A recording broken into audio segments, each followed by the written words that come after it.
if you're ready. All right, Wednesday, May 21st meeting of the Planning Commission is in session. Can we get a roll call for attendance? Yeah, Commissioner Dunwoody, Present? Commissioner Simmons, Commissioner Davis Jr., Commissioner Hollyfield, Commissioner Smith, Commissioner Shear, Present. Commissioner Jones Chance, Present. Commissioner Marin, Present. Commissioner Woodring. Present. All right, we have a quorum. Very good. Motion would be in order to excuse the absence of Commissioner Hollyfield. So move. Support. Motion by Michael, support by Brian. All in favor, say aye. Aye. Opposed? Motion carries. That brings us to agenda approval for this evening's meeting. Any comments or questions on the agenda? Mike? Possible, or would it make sense to move old business after business? Old In light of In light of old business not involving anybody that is attending the meeting outside of this commission? correct. I could get behind that. Support.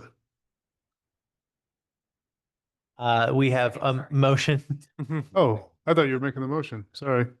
Well, thank you. Yes, I made the motion to adopt. Motion by Mike, Agenda. second by Brian. All in favor, say aye. Aye. Opposed? Motion carries. Noting for the record, Commissioner Smith is joining us at 7:02. That brings us to approval of minutes from the April 16th meeting. Those were included in the packet for review. Any comments or questions on the minutes from our past meeting? Hearing none, a motion would be in order to approve the minutes. Move to approve. Support. Motion by Brian, support by Michael. All in favor, say aye. Aye. Aye. Opposed? Motion carries.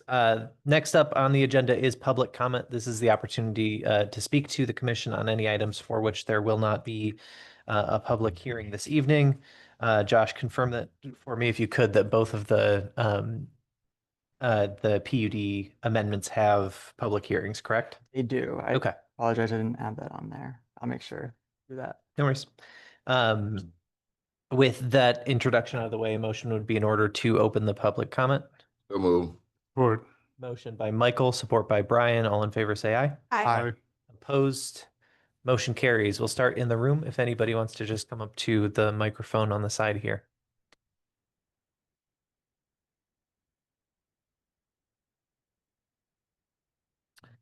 Seeing no takers in the room, is there anybody online? There is, but he's here for one of the agenda items. Move to close public comment. Support. Motion by Brian, support by Amanda. All in favor, say aye. Aye. Opposed? Motion carries. I managed to close the agenda. Give me just a minute. Here we go. Okay, we have the committee report for the non-motorized committee. Mike, what you got for us? I'll keep it short tonight. We do have a bylaws update. Those seem to never end for the end of the meeting. But what we're going to be agreed on our new priorities for 2025, and that's going to be developing a community input and outreach plan to kind of evolve the subcommittee's work to be more of a collector and distributor of non-motorized information throughout the city. So one thing that will require that we talked about with Councilmember Wilcoxon was at our May meeting that we'll be looking for information from Public Services Director and Josh for upcoming work that is planned in the city so that we can assist with giving input where it's needed and making sure that folks are aware of projects in advance of getting upset by projects. So we are starting to work on that, and we will not be meeting in June. We'll be meeting in July. And then we are working to grow the membership again and starting to think about organizations on campus that we can partner with and get more of a relationship between city and campus active transportation groups. So I think that's it for me. If you're so willing, May is Bike to Work Week. I think that's coming up next week. If you have the option to mode shift for a day or two, encouraged to do so. Any questions for me? Appreciate it. Thank you. After committee reports, that brings us to presentations. First up on the list is the capital improvement plan. Bonnie, I reckon that's why you've joined us, yes?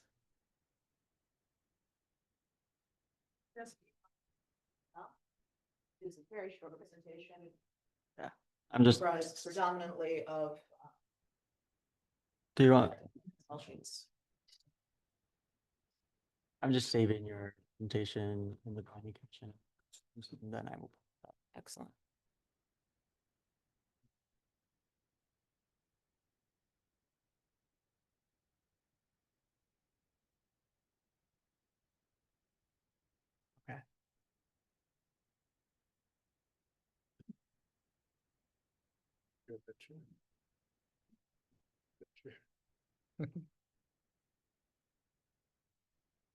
Grab mine, so I don't-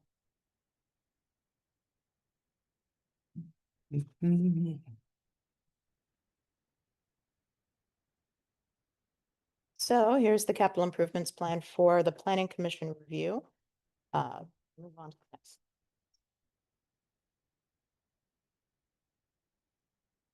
So, when developing the capital improvements plan, we prioritize the items within it by,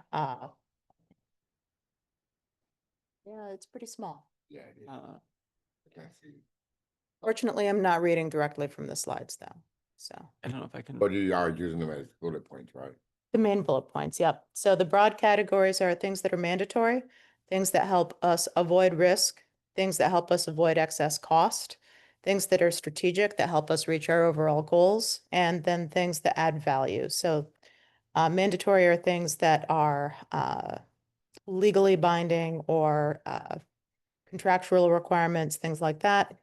Risk avoidance, generally things that address a safety issue for residents, visitors, workers, could be replacing a roof, could be environmental remediation.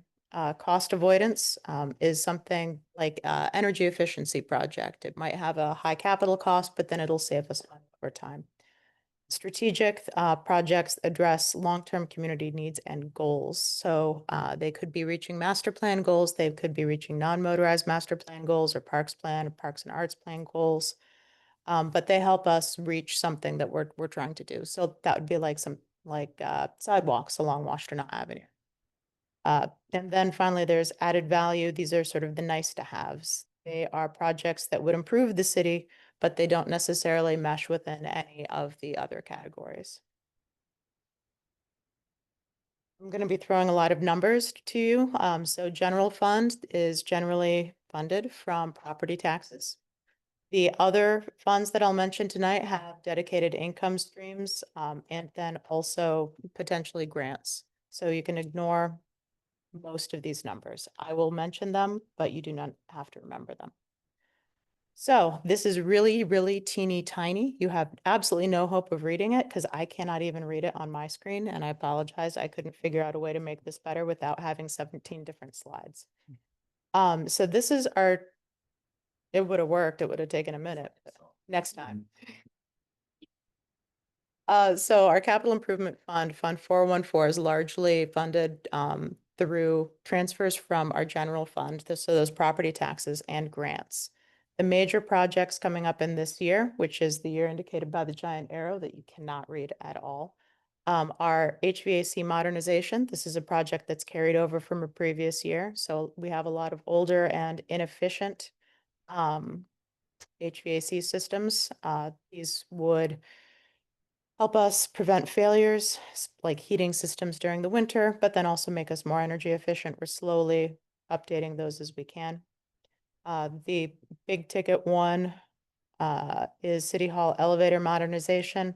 That is, I think, we're on year 3 right now of getting the contract underway and getting everybody in line.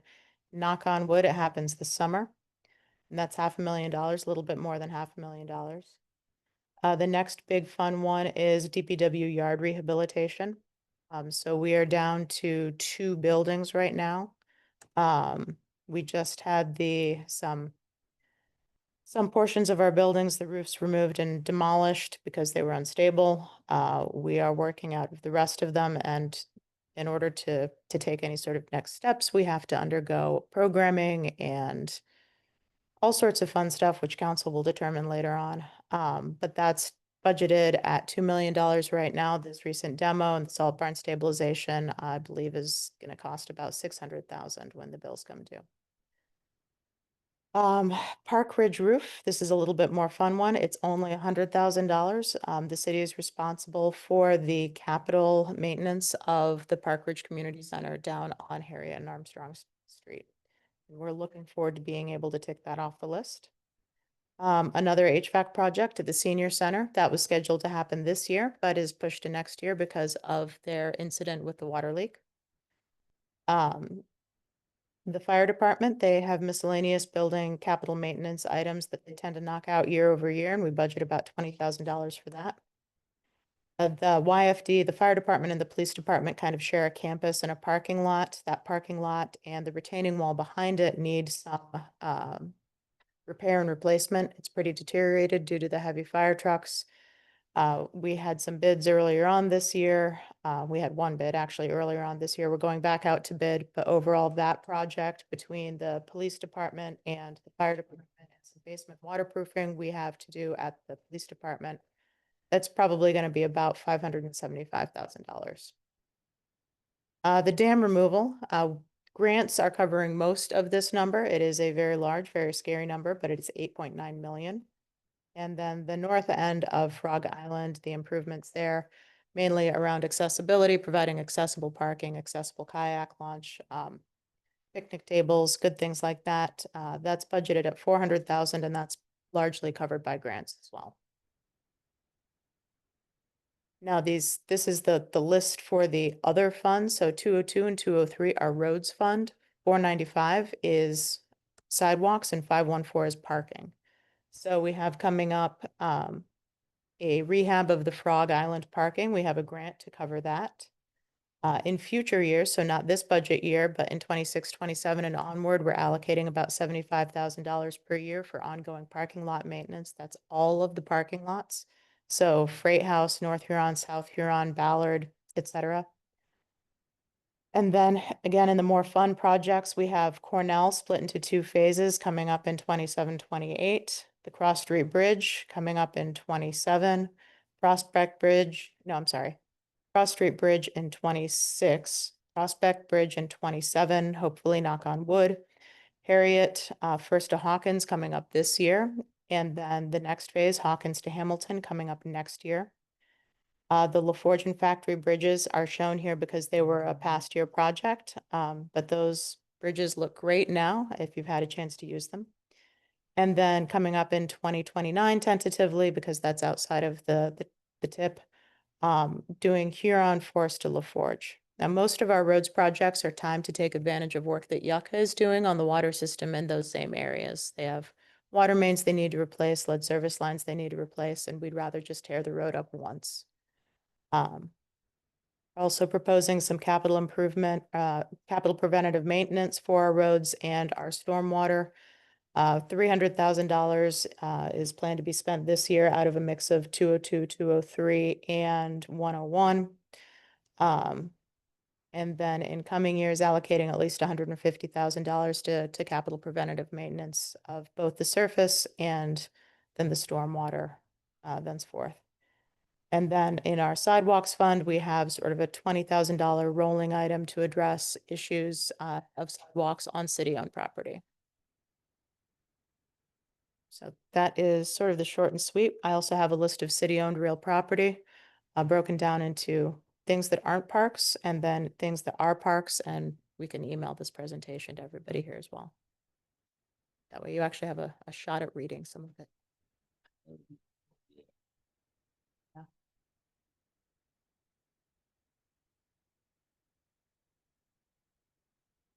Yeah. Do we need to approve the CIP Nope. this year? It is simply informational. Okay.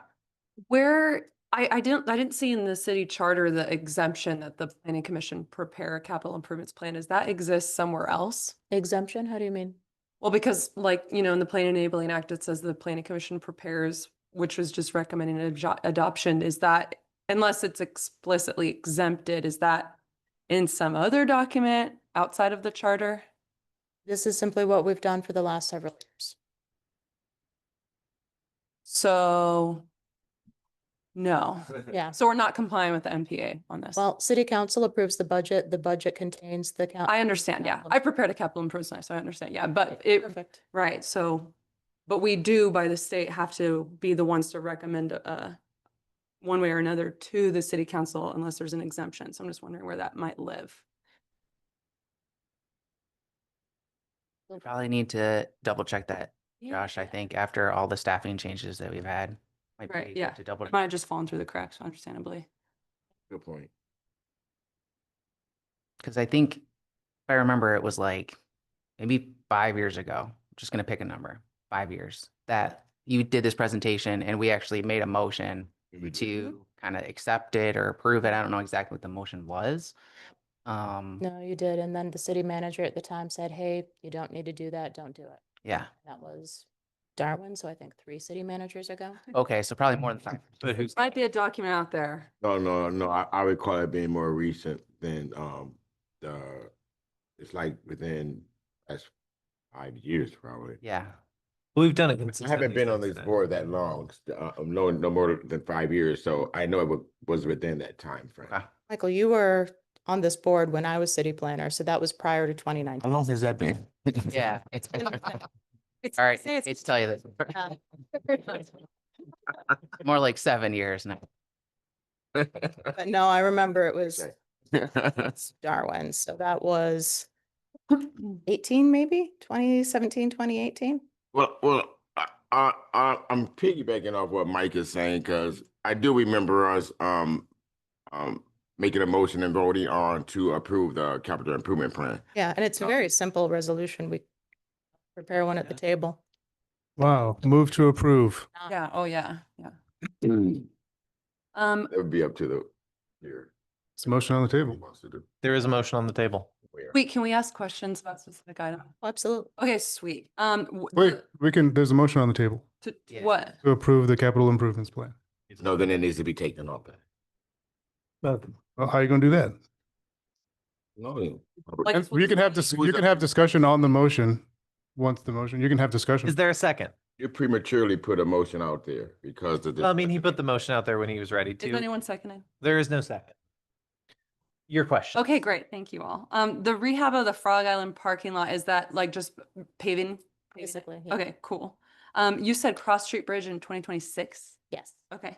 And then in 2029, the Huron Street paving, or you're probably doing all the utilities you said or Forest Just to La- water. just So water, okay. Forest to La Forge.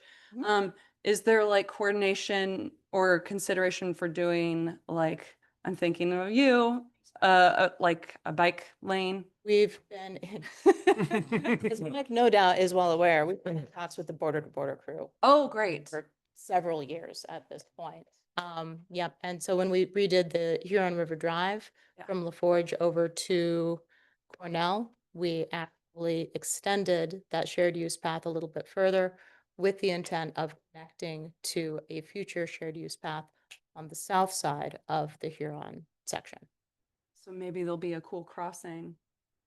Yeah, I think if there's still opportunity, I think it might make sense to talk about how to connect the cross street, or excuse me, the Huron Street bike lanes Mhm. with this project. So that way you don't have to go down and up and over, but. Yeah. Yeah, Yeah, the other fun thing that we're doing in advance of that project is we are working with Watts with the planning grant to study returning loan. So that is something else that may be happening or it may not. The study will tell us. When's Yeah, we'll finish. Let Michelle. when's that study happening, did you say? It should be happening this summer. Wow, that's cool. The 20,000 for sidewalks on city-owned property, is that to, like filling gaps or repairing existing sidewalks? That's repairing existing. That's sort of a just in case. Okay, okay, cool. Great, thank you, Yeah. Bonnie, that's all. Mhm. Appreciate it. In regards to the bike path. Yeah. Are there any funds being set aside for maintenance of the bike path? So, nope, maintenance. It comes up every time, and I am so getting, riding on those, excuse me, riding on bike paths and having to incur bumps and holes and things of that nature. Is anyone even going out and surveying the bike paths to see if they're in rideable conditions, if you will? So are you talking about the bike paths or the bike lanes? So I know, for Lanes. instance, Forest Let is me get, okay, terrible. thanks for the clarification. Lane, Yeah. Yeah, so Forest is in very poor condition. very poor. Yeah, unfortunately, that's not on our radar for a reconstruct or a mill and overlay simply for very reasons. I mean, is there at some point, at some point, do you guys look at it as becoming a hazard? And if you look at it as becoming a hazard, what actions would you take to close it down so that the bike lanes aren't being used? Because it's terrible if you're riding at nighttime and you hit one of those potholes that's in the bike lane that is just not fitting with me. And I bring this up every year that this comes up. Yeah. So I'm not understanding why the problem's not being addressed with the maintenance of the bike lanes. Yeah, so potholes, we can throw cold patch in it or hot patch in it. That's only a temporary fix, and the fills come right back up. Same thing with crack sealing. One of the underlying issues on Forest is that you have a concrete gutter pan, and then there's 1.5 inches of asphalt that was overlaid the gutter pan. So you've got about 2 feet plus or minus where that asphalt is basically just coming completely loose, and we can't patch it because there's nothing underneath to bind it to. Which then creates a sort of drop off or a chasm between that gutter pan area and then the rest of the drivable area, which is really only about 1 foot, maybe 1.5 feet, because they were built to the standard minimum. So there's not a great solution there. Removing the bike lanes, it would be very challenging in a lot of ways. I mean, bicyclists do have the right to take the lane and to, move as normal traffic, even when there is a painted bike lane in place, but not all motorists actually understand that that's the law. So it's tough. I don't have a great answer for you, unfortunately. Well, I'm really want to stick to the matter of maintenance of those bike lanes. Everything else, I mean, They were basically built to be unmaintainable, unfortunately. do you think that it would be advantageous to the city if monies were allocated or set aside specifically for the maintenance of bike lanes? In order to actually maintain them properly, we'd have to do a mill and overlay along the entire length on both sides of Forest. You continue to talk about Forest, but Forest is not the only bike lane. Right, no, that's true. I mean, it's the one that's the most terrible condition, to the point where I wouldn't even want to ride on them. I'd rather ride on the street or the sidewalk. Yeah. And the sidewalk is just as dangerous on that area because it's uneven. So my question is whether or not we should have funds set aside specifically for the maintenance of bike lanes. They would have to come from the general fund, but that would not be a terrible idea. I think we should entertain that at some point. Thank you. Anybody else have questions or comments for Bonnie? I'll just add to that. I have one thing. I'll Yeah. add to Michael's point. I think there's a lot of potential excitement and optimism about renewed interest in Water Street. And so I think once we get our glorious developer on the books and we can pay off that debt, I think we should really be talking about a local streets millage because there's simply no mechanism for the city of Ypsilanti to fund its streets. So most of the streets that we have in the city are ineligible for federal funds. And so relative to other communities, we have a very dense, street-heavy city. So our roads will continue to deteriorate indefinitely, no matter how much work Bonnie and the city Public Works does. They work night and day, 24/7 for the next 10 years. It wouldn't really make a difference. And to add, I don't know, pile on to that is our Act 51 funds come in 2 sorts of sets. One is for major roads, which receive federal aid, most of them. And you see capital improvement projects for Cornell, Prospect, Harriet and Huron Street. Those are all major roads. Roads like Monroe or Sheridan or Oak. Actually, Oak might be a major. So let's say Maple. Those are all local roads. So those have no capital projects scheduled for them. They will get capital preventative maintenance, but we don't have the ability to fund even a mill and overlay, which is one of the cheaper things that we can do to prolong pavement. Yeah. So, thank you, Mark. So buy some bags of pea gravel, tough the road. Pea gravel. Do our own, do gravel? our own. Yikes. chips. Clay? That would be a good effort for the motorized committee to do. Okay, not peop, all right. Well, tell me where I can, It's compactable. tell me where I can find that at Our Lowe's. Yeah. So, So I think it's appropriate that we move on without a vote since we haven't seen the details of this. I think it would be worth doing our due diligence if we were actually expected to make a motion, to vote for a motion on something. So Josh, I'll leave the action with you before our next meeting to confirm whether additional steps need to be taken for us to comply with the planning enabling And I'll act. dig up what we did in the pre-Darwin days. Thank you, man.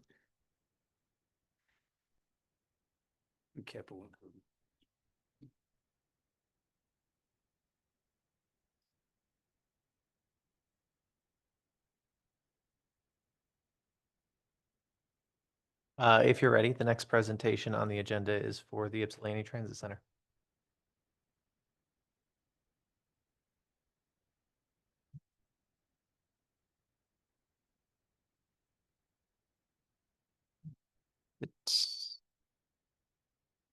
Oh. You hear me? I think you can raise that, right? Um, It's less like really weird. Yeah. Oh, Okay, now it makes sense. So. that's before it came out. Almost. Like tied up, Josh. Up close and personal. He moved the podium. Yeah, we got a weird. There we go. Too. Oh, wow. Was that your idea, Councilman Bill Coxon? What's that? Was that your idea? That? Yeah, to bring the people close? No, it was the clerk's idea. She didn't like sitting at the table by herself. Oh, okay, that's what it was. Got that all set? I just had it Can you hear me? too quiet. We can, yes. Okay, perfect. Okay, so my name is Gretchen Johnson. I'm the Senior Project Manager at The Ride and managing the Ypsilanti Transit Center Reconstruction Project. So thank you for having me here today. It'll be pretty short, and I'm happy to entertain questions throughout or at the end. So, just quick agenda, just giving you kind of a background and progress update of the project. We did start it in fall 2023, so bringing you up to speed. Review some of the site development and conceptual renderings that we've put together, and the next steps and schedule. So quickly, we grew our service in 2016 and again, actually just last year. And since 2016, pretty much, we've known that the YTC is not able to accommodate the ridership that we have. It's too small today. It's been well maintained, but it's cannot accommodate growth projected in our long range plan because we do have plans to grow even further. So it's over 30 years old and has met its useful end of its useful life and exceeded it. So we did kick off the project actually back in 2017 before I arrived at The Ride, but it then went on hiatus. We tried to get some funding and some things like that, but had to go on hiatus during COVID. And so it got started again in fall 2023. In general, the design of the transit center no longer meets the recommended or best practices for transit operations, for transit amenities, or safety, security. The work we've completed thus far is really looking back at that 2017-2018 study. That was our first step. And then went through a public engagement period last spring to make sure that we have the right site, look at some new concepts for where to orient the building. And so then after we confirmed that site selection and that concept last July, August, we have been refining the concept since then throughout the fall and winter. Throughout that whole process, we've been collaborating with our partners, City of Ypsilanti staff being kind of one of the big primary ones, but then we've done other public engagement, and also we do hope to use federal funding for the project. So we have collaborated with FTA. The big effort for FTA has been the environmental review process called NEPA. And so we entered officially into that in April 2024. And just a few weeks ago received not full NEPA clearance yet, but letter from the Michigan State Historic Preservation Office saying that there's no historic impact, no adverse effect from the project on, at that site and for our concept. So that was really, really good news. So we just have a couple more steps to complete the NEPA process, and then that can kick off a whole next phase of the project.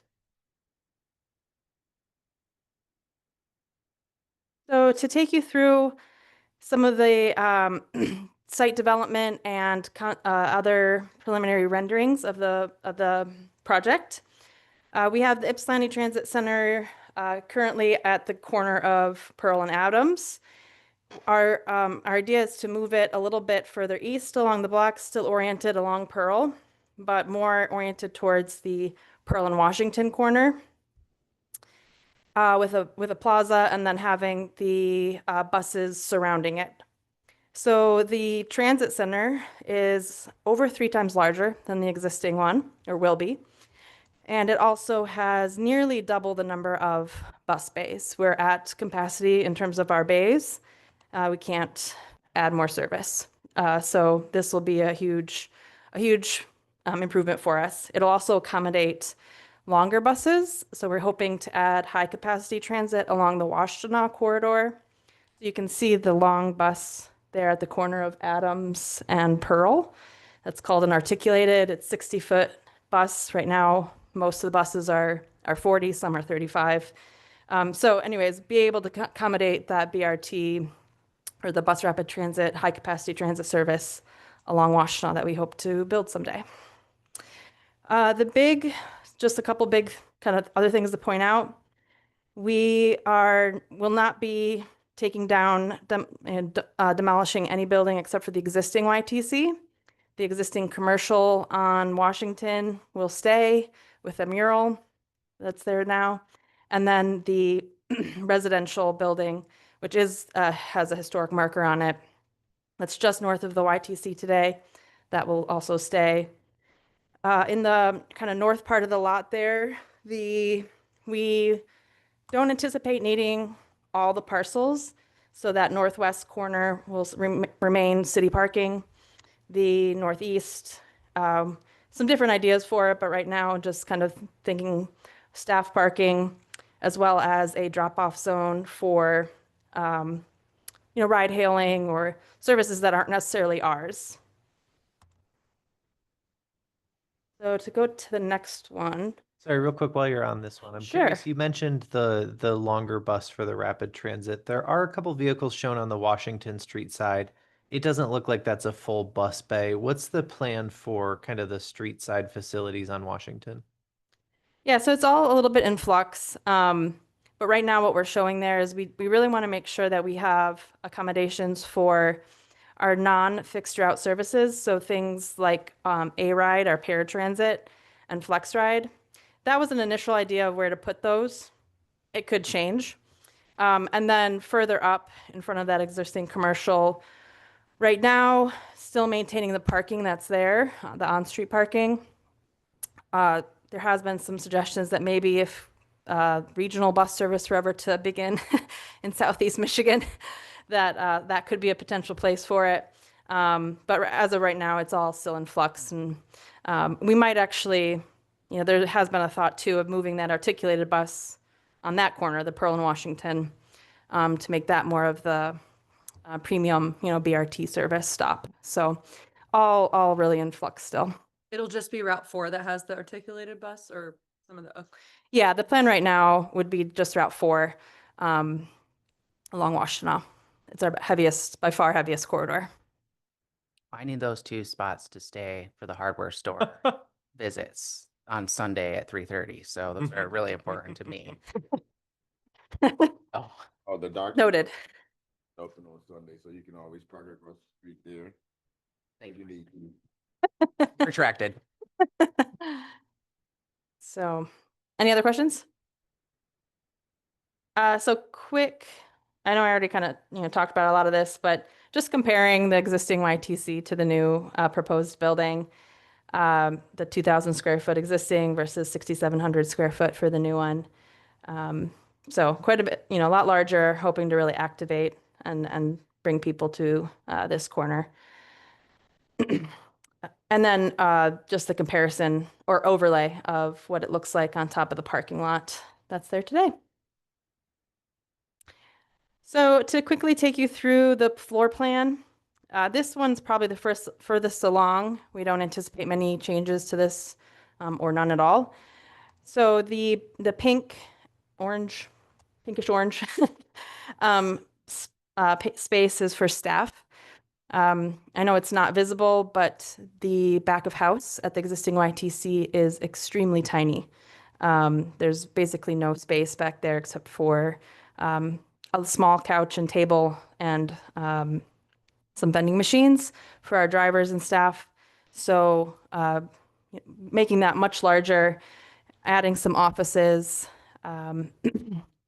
to hopefully bring a couple of our more services down to the Ypsi Transit Center, as well as offering things like there's only one single bathroom for our drivers, so offering a male, female, and unisex bathroom, cubbies, so people could store their stuff, a small little kitchenette, things like that. And then the purple area is where our information specialists will be, and they'll be able to see the entire public waiting area. So that's the light blue, as well as they're right across from the public restrooms. Somehow this is a slightly older one. The little square there that's yellow should actually be light blue. That's the family restroom for the public. And then the rest of the yellow is support spaces, so mechanical, electrical, plumbing, all of that, and storage. And then we have a little bit of space that slightly darker blue, a small like multi-purpose room that we don't have a specific use for yet. But it's one thing that we've been talking with the city of Ypsi staff about and how to use that. So I think Pearl Street's there on the bottom. I guess it's a little cut off, but so it's all oriented towards Pearl and Washington. How many staff members might be there at any one time? So not including drivers. Right now there's 2. Eventually we would hope that there could be 3 or 4. Mobility manager potentially, or a supervisor. So we have a supervisor right now able to be down there. I mean, they do come a lot and just sort of, walk around, but there's no office or anything for them. So having a spot for them, potentially a few more if service does grow, and we have the space for it. We landed on this because it struck a balance between what we absolutely need and being able to grow a little bit over. We have a 2045 plan that we're reaching, we're hoping to get to. So. And is the idea that the public areas would be open for like as long as service is running, or? Correct. Yep. Yeah, the information specialist desk might not be open, in the evening. I think it closes at 8 p.m. right now. Don't quote me on that, but the public waiting, we'd hope that could stay open if possible. Well, the service goes right now till midnight, so. I think the public restrooms are certainly a great addition to that area. Though I imagine that comes with some challenges. Are there kind of considerations on both like safety and sanitation in that area? Yes, absolutely. So right now, what we have Planned is more of an airport style bathroom, if you're familiar with that, where, you know, you can't see in if you're looking at it. You go around like a corner, but there is no door, although we do have the ability to add a door. So that was one of the considerations, but then also things like not having drop ceilings and the ventilation, some things like that that we definitely are thinking through.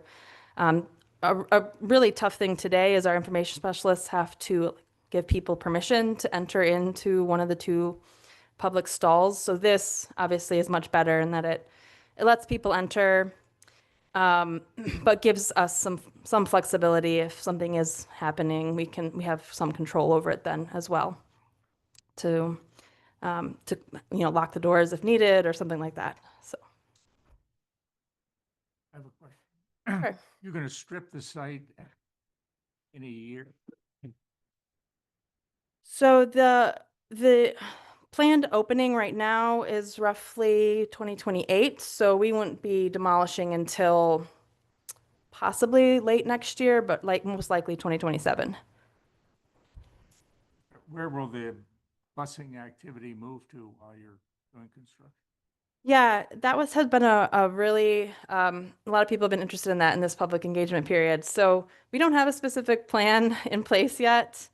We're hoping that people can stay either at that site or somewhere very close by. The northern part of the site, with it being mostly parking, we could possibly move services up there. We would plan to have some, trailer or some way for people to have shelter and get out of the elements. So, but no specific plans right now. But yes, eventually the whole YTC will be demolished. And so we'll have to figure out how to shift around as the construction is phased. Mm-hmm. All right. The dynamics of what you're discussing, but what services are going to be offered at this new building? Because right now, your services down at the YTC is very limited. Can you buy bus passes? Can you get your ID made? What would be accompanying that new building? Yeah, it might be possible for us to start offering being able to get your ID. I know that's only at the headquarters right now. Right. Yeah. So right now there's no not a lot of specifics in that area. We continue to sell all our different passes like we do today there. And then some of the information specialists, they actually take calls at the same time as they work, pay attention to the counter. So we're trying to give them a little space, possibly one for someone who's dedicated solely to calls, and 2 spots for people to be at the counter and then also on calls if needed. But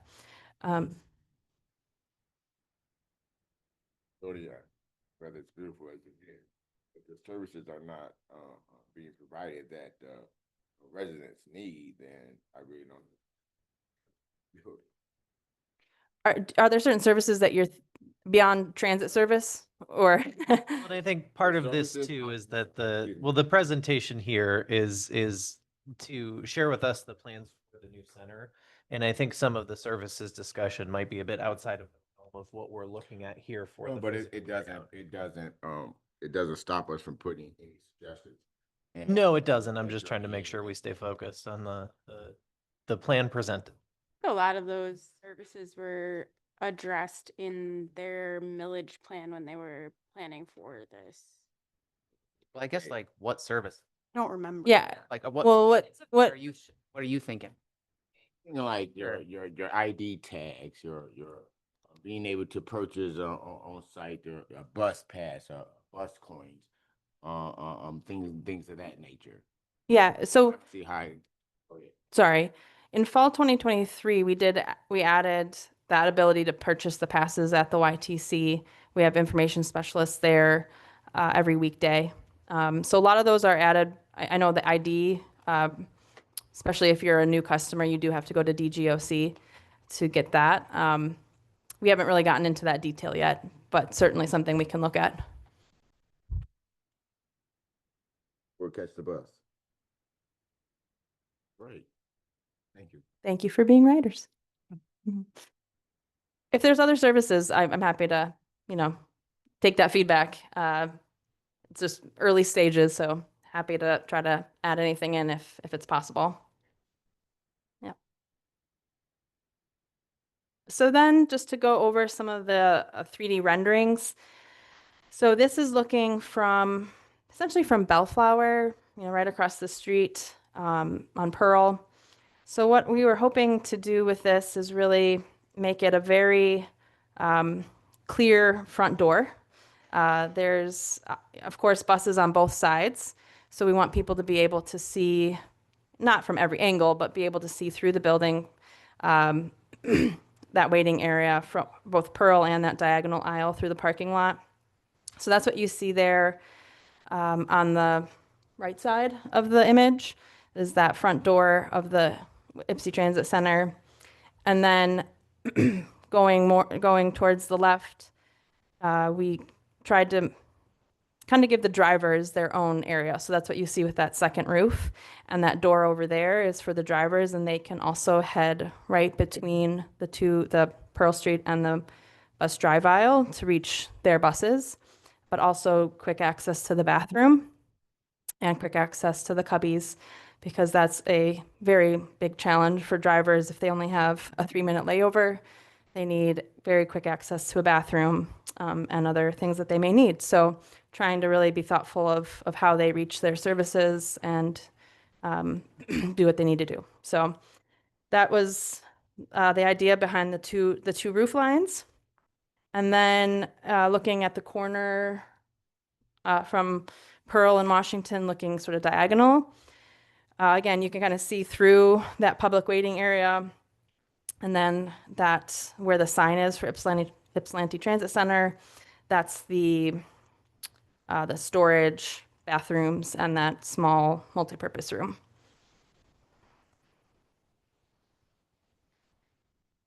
So this is looking down the diagonal aisle on the, I'll say it's the back side, but we are really hoping to make this an attractive building from all sides because bus service and people will be waiting all around the building.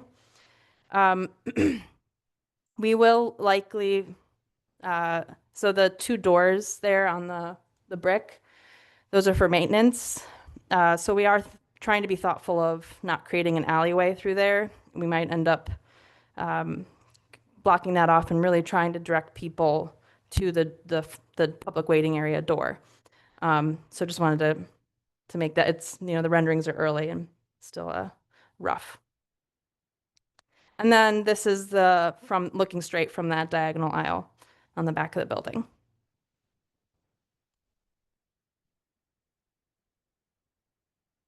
Okay, so to quickly go over some next steps.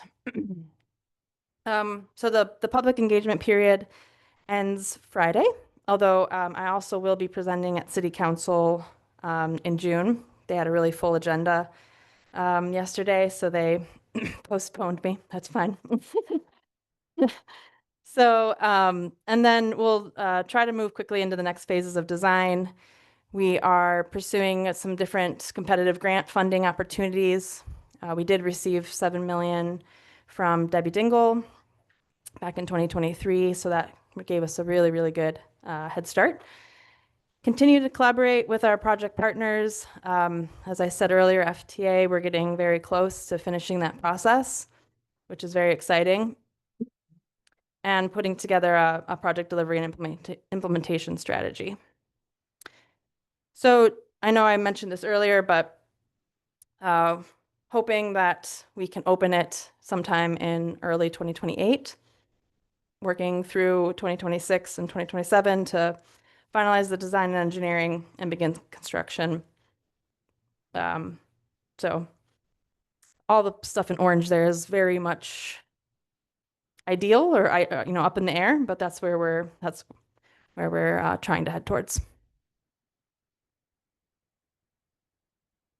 So yeah, we'd love to have I'd take more questions, but then there's also sort of the same information on the rideytc.org and a comment form. So love to have anybody's comments. Yeah, I'll just start for the layout. I do really appreciate kind of focusing towards Washington and Pearl. I know if we're going to kind of take a diagonal through the block, that I think focusing around the existing commercial at the expense of the existing residential is, I think, a better move there. Otherwise, my only thought kind of looking at the plan layout was maybe a bit of surprise that some of the parking isn't connected for the staff parking lot and the city parking lot, just for flexibility for some of that drop off through there. That's not a strong feeling either way, but initial thoughts. Carl? I just had a question. The drawing shows this diagonal street, I guess, open area where it's showing buses parked. Yep. Will people be getting on and off the bus at those locations? Just at the locations on Pearl Street? They'll be getting off. Josh, do you think you could go back a little bit to the site development plan?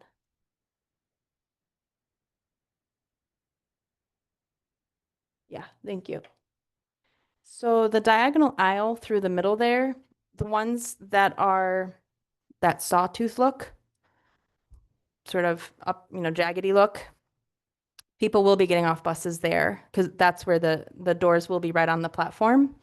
The buses, the 3 buses parked behind those will not have passengers getting off. Those are lay-by or standby buses. I just wondered if it certainly costs more, but sheltering people as they get on and off the bus, they wait in the waiting room, Mm-hmm.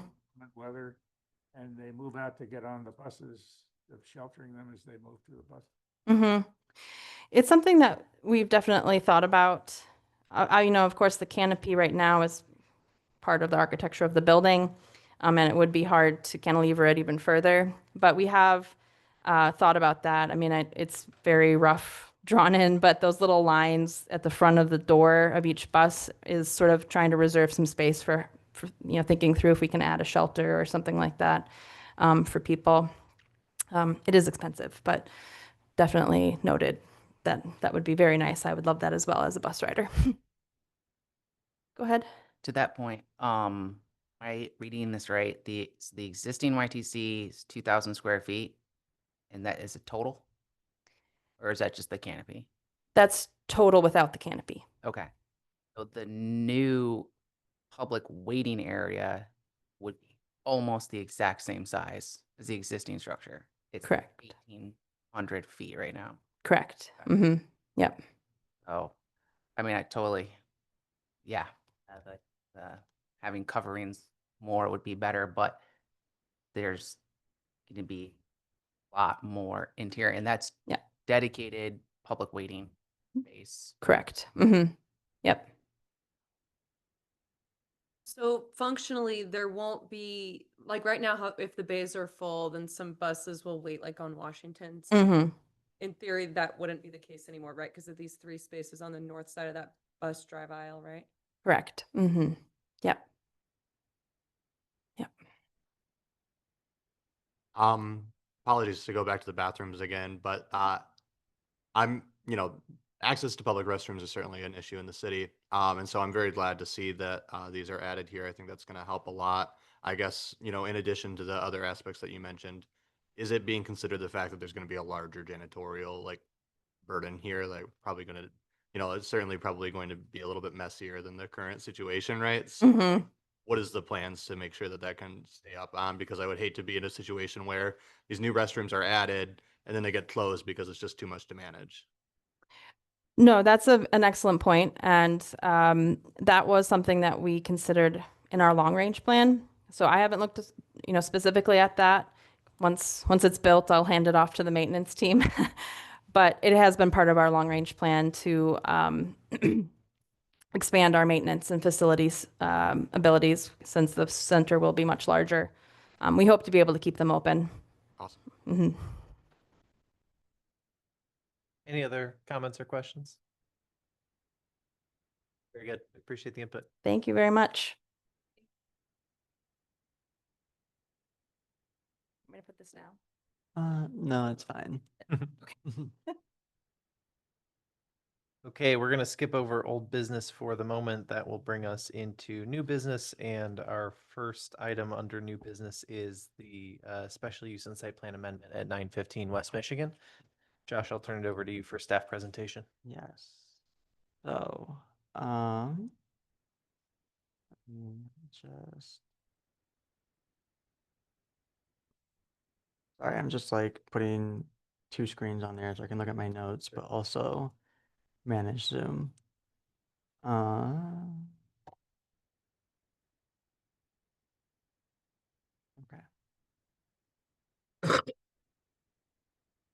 So,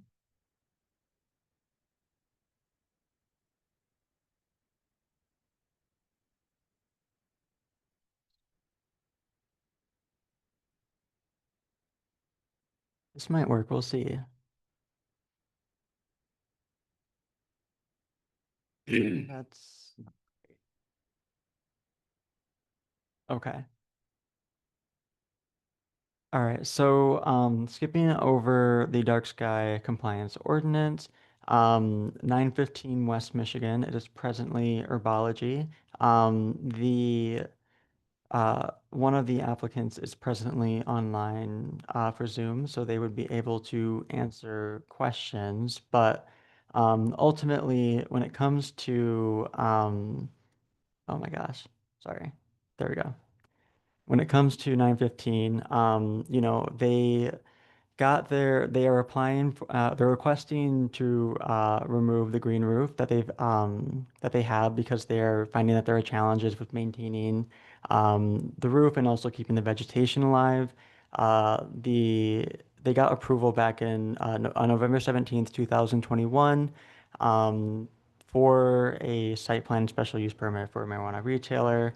Since 2021, it was found that numerous conditions have not been addressed. That includes not providing tactile warning surfaces for sidewalks leading to crosswalks, closing the curb cut along First Avenue, providing a compliant lighting plan that's compliant with 122-609.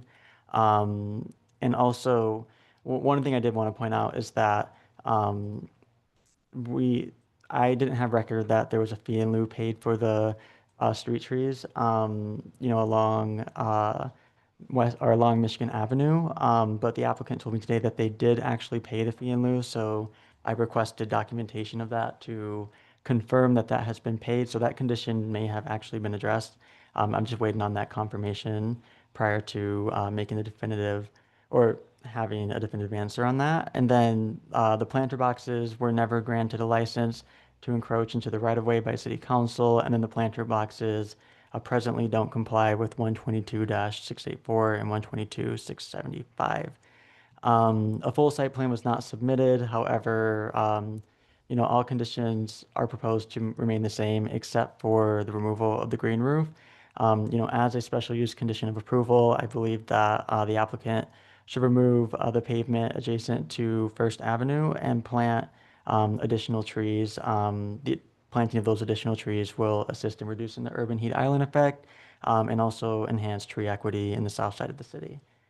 Some of the key points I wanted to go over, one of which is the present location of the dumpster enclosure. It does not enhance site circulation, and the applicants had difficulty, you know, with the company, like the garbage company, being able to access that dumpster.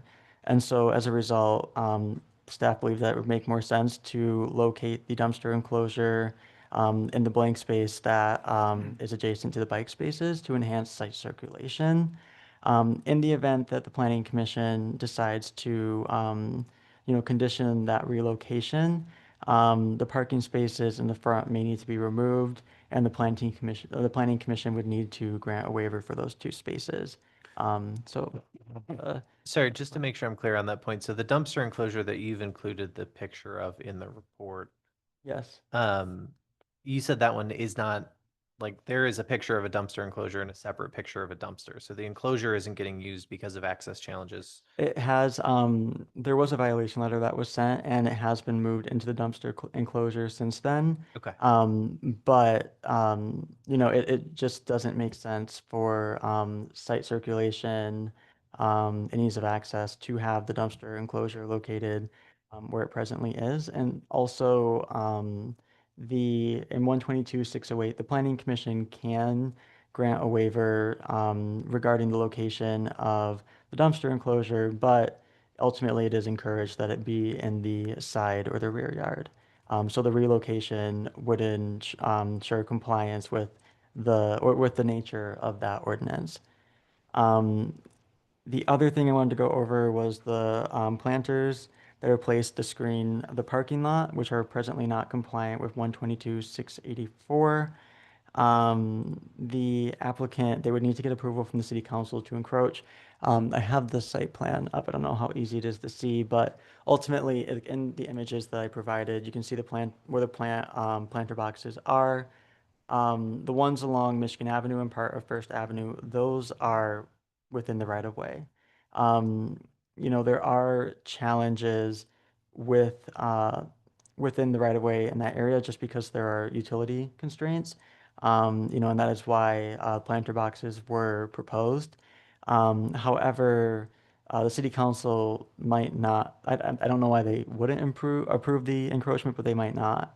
And so one option may be to condition the removal of asphalt within the right of way and require the planting of shrubs. However, DPW, you know, and DPW could approve this, but they also might not. You know, it kind of depends on what's proposed there. You know, it depends on whether or not, I mean, if you have like an arborvitae, obviously that wouldn't be sufficient, but there might be smaller shrubs that could possibly work. I mean, I know Bonnie's here, so if you at some point want to talk about it, you could. But if the screening is not possible, then the planning commission should consider waiving the requirements as the lack of parking, as a lack of parking lot screening would technically be a continuation of the nonconformity since before the planter boxes, there was no screening, and these planter boxes don't technically have official approval to be located where they are presently. And then the last consideration was the foundation landscaping, which is presently not compliant, specifically along First Avenue, where there is no, where there are no foundation landscape or landscaping present. So with that said, staff, you know, I provided a recommendation motion, but I was wondering if the planning commission had any questions regarding the staff report or any questions for the applicant. For staff right now, I was curious, you talked through the lighting plan being one of the recommended conditions. I know that was a part of the initial recommendation. Is it that that recommendation was the current lighting is not compliant with the previous plan, or was it that the previous plan was not received? We never received the previous plan. Okay. And we have also gotten complaints about the lighting in the area being too bright as well. So when I talked with the applicant today, he did mention that they're working on getting that photometric plan already. So, you know, we should hopefully expect that pretty soon. But I decided that, I mean, that needs to be, needs to be conditioned to ensure compliance, at least with 2021, but also with the ordinance. Thank you. So they were issued a C of O Yeah. before the conditions of the site plan approval were satisfied. Yes.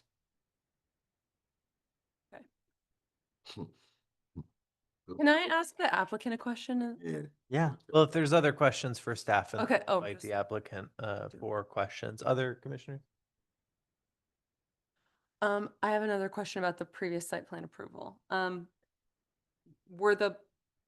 Was there an indication of the type of plants that would be in those planter boxes? I could check, but I don't More remember. than likely, we left that up to, for staff. When Okay. it comes down to the selecting the trees, they will get back with staff and staff will decide if those trees were, Right.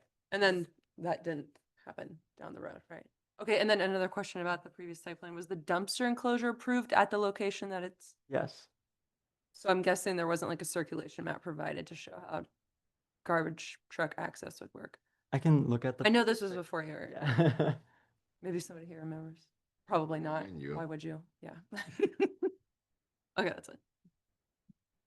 If there's no other questions for staff, then we'd welcome the applicant to speak to the commission on any items in the staff presentation. Unmute them. Trying to unmute them.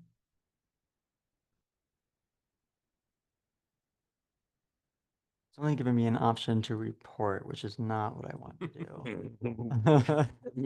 do. That's weird. Is it a webinar or like? No, it is a webinar. I would have to, I'm a panelist, so I should be able to make, let me see if I can allow for them to talk.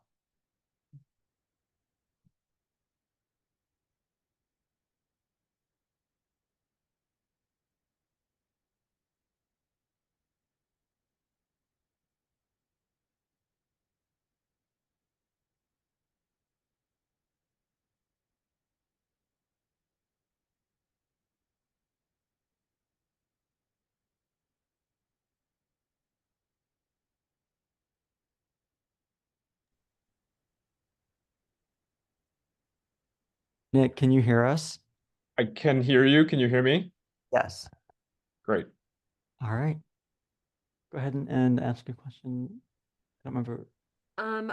The letter in the application from, looks like from the architectural engineer, says that you've spent hundreds of thousands of dollars trying to make the green roof successful. I'm having a lot of trouble understanding how that much money could be spent on trying to make a green roof work. Yeah, that's a great question. Definitely was a difficult site in general. As to the green roof itself, we had 2 different contractors attempt. And that totaled about $70,000. We also, from the interior, had to shore up the roof because the engineer was really concerned about the load that the green roof was going to put on the facility. And so in total, we did spend 6 figures in an attempt to construct the building to support the green roof. And then we did put a green roof on the facility. There were vegetative plants during the summer months. Those died off. When we revisited this year, it was just going to be such a difficult task. The contractor that we had utilized for this purported green roof before was unreachable. And when we had a couple of other quotes provided, they didn't feel comfortable proceeding with the project. They told us that the pitch of the roof or the different pitches of the roof was going to make this untenable and advised us not to try to proceed with the green roof. So that figure isn't far off from what we spent. It's been a very difficult endeavor. Thank you. So it was your all's idea to try for the green roof in the first place? Yeah, we did. Okay, thank you. We did. Thank you. Other questions for the applicant? And Nick, is there anything that you wish to share with the commission outside of that question? No, not specifically. I think, Josh, you and I had a discussion this morning to kind of review some of these notes. You did point out that I made the comment that we did pay the fee in lieu. And I know we did that, and I'm going to get the documentation to you to support that that contention. I think some of these items that weren't fulfilled, specifically like the curb and guttering, we did actually go through and got the engineering plans. So we can now submit those to the city for final review. We've started on that photometric plan. We do have a landscaping plan that will be submitted. I'm getting specs on the current lighting that was installed to see if that's going to have to be completely redone to be dark sky compliant. And I know there have been some concerns from the city as to the lighting. And for us, it's just kind of a balance because we've had some security issues. We've had 2 break-ins so far. So we just want to make sure that we're doing what we can to deter any after hours activity on the premises. But no, in general, we're comfortable with the report and happy to comply with the recommendations of staff. Very good, thank you. We'll call on and unmute you if questions come up later, but we'll jump next to By public. the way, this is a public hearing, so we should probably open it for a public hearing. Oh, were you Motion would going be in to? order Oh, to okay. open the public hearing. Move.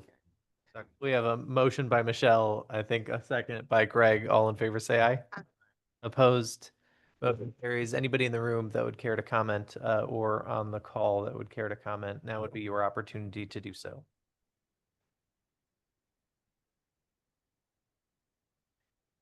Seeing none, a motion would be in order to close the public comment. So moved. Support. Motion by Brian, support by Amanda. All in favor, say aye. Aye. Opposed? Motion carries. I think the applicant feedback is instructive here. This was approved in 2022 with the green roof, like clearly standing in for some of the vegetative space on site that I think the site plan is otherwise lacking. And so some of the screening, permitting the planter boxes and the fee in lieu of street trees, should that either be owed or be proven to have been provided already, those feel like reasonable. What's the word I'm looking for? That feels like a reasonable trade-off for not having the green roof. I'm not going to get hung up on the green roof being unviable. Personally, I think if it's the idea of the green roof is to be sustainable. And I think if it's proving to not be something that can survive, then I think the sustainability goal is not advanced by throwing bad money after good. The only other thing I want to say about the site plan is that from items from the original site plan that were approved and haven't changed, I think this is really just the dumpster. I when I read the packet, I wondered how relevant that is to the changes to the green roof, but it seems like that improvement in overall kind of site circulation is not overly onerous on the applicant, and so that's kind of my thoughts on the remaining conditions. That was my only hesitation, hearing that the applicant, I think, is eager to accommodate, gives me much less concern. Thoughts from other commissioners?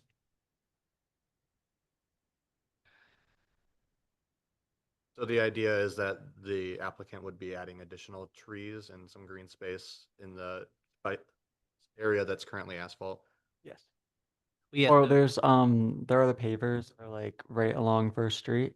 The asphalt that is within within the Michigan Avenue right of way, that would not be able to accommodate street trees just because of the utility constraints. Like I know there's a gas line there. I mean there are other utilities there. I just am not 100% sure which ones they are. Yeah, I mean, that seems like it's probably going to provide more public benefit than a green roof anyways. Just wanted that was already, I just wanted that was addressed at the first meeting in regards to planter boxes, and they couldn't do the trees on Michigan Avenue. Mhm. I think it'd be advantageous next time that we have to do something like this, that perhaps we should have the old one in reference to what the new ones are too, so that we can compare Mhm. to instead of sitting up here guessing on what we approved last time. Yeah, the conditions of approval in November were included in this packet. The site plan has not changed except for just the green roof. Everything else has remained has presently been proposed to remain the same. Oh, it's new. I'm sorry, enlighten me. I'm sorry? New, what they're asking for. They're asking for the removal of the green roof, which was shown in 2021. And because it's a special use, I went in looking at the dumpster enclosure just because I've noticed that there were issues with the site circulation. So yeah. And it doesn't seem like there's any It doesn't seem very specific on where these new trees and green space will be added. Is that going to be some sort of amendment to the site plan, or how is that going to be? I think there's a Typically, we've done condition like, here that the landscaping plan will be an item for administrative approval. yes, Okay. yes, As it was last time. yes. Yes. Well, I mean, I think we have a reasonable expectation that the conditions be enforced. Mhm. And, you know, we've talked about enforcement enough that I think we have to have some faith in staff seeing that through. Given that the conditions of approval previously weren't satisfied, I think in general, I hesitate to include as a condition of approval that the applicant will submit entire plan sheets that are missing. We were missing landscape plan, we're missing photometrics.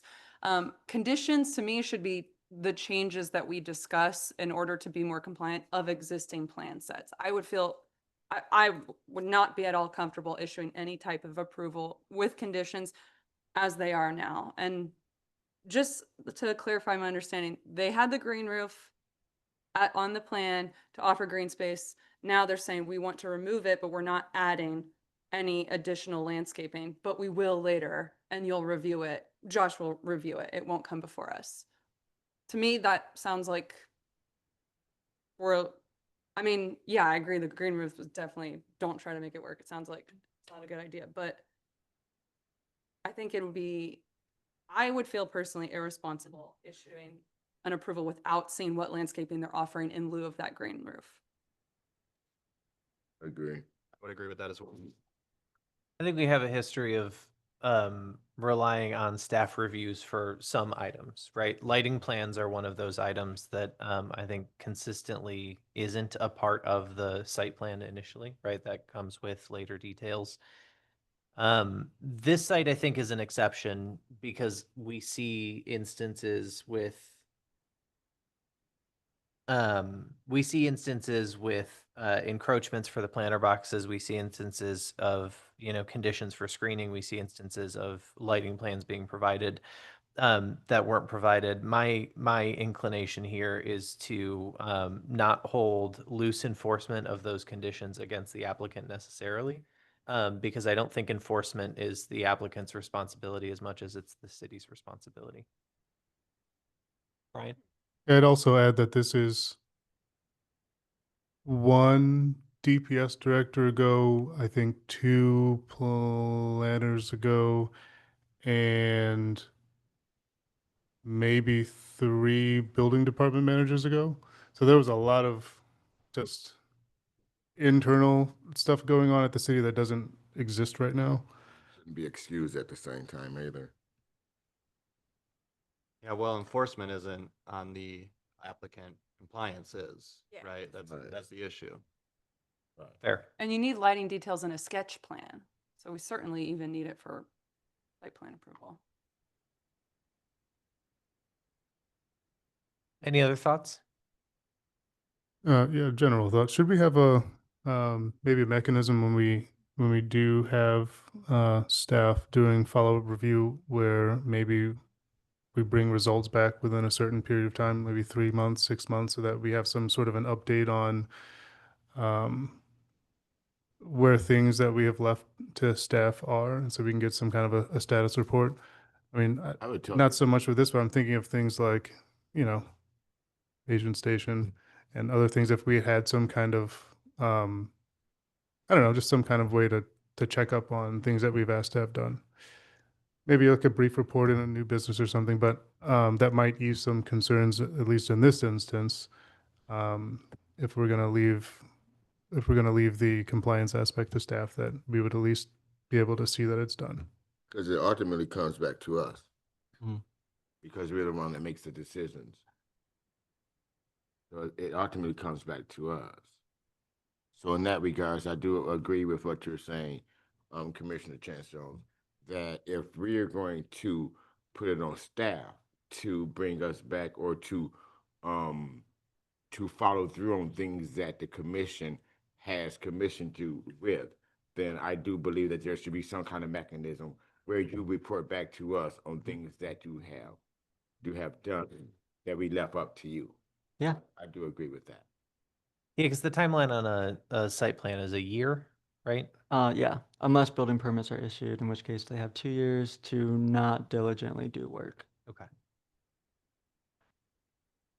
But ultimately, the city does have a little bit more leeway here, just because, if the planning commission approves this today, if the work is not completed when the license is up for renewal, they would not be considered in compliance with municipal ordinance, and their license could not be issued.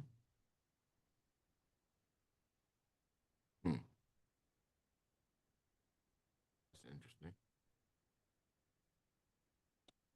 Yeah, I think for me, between that and the fact that similar conditions just, here in the building don't exist, I'm not super concerned about non-compliance.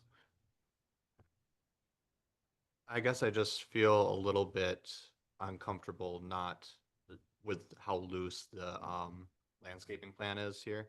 I'm not sure what impact it would have on the applicant to provide that landscaping plan before this is approved. Is there a,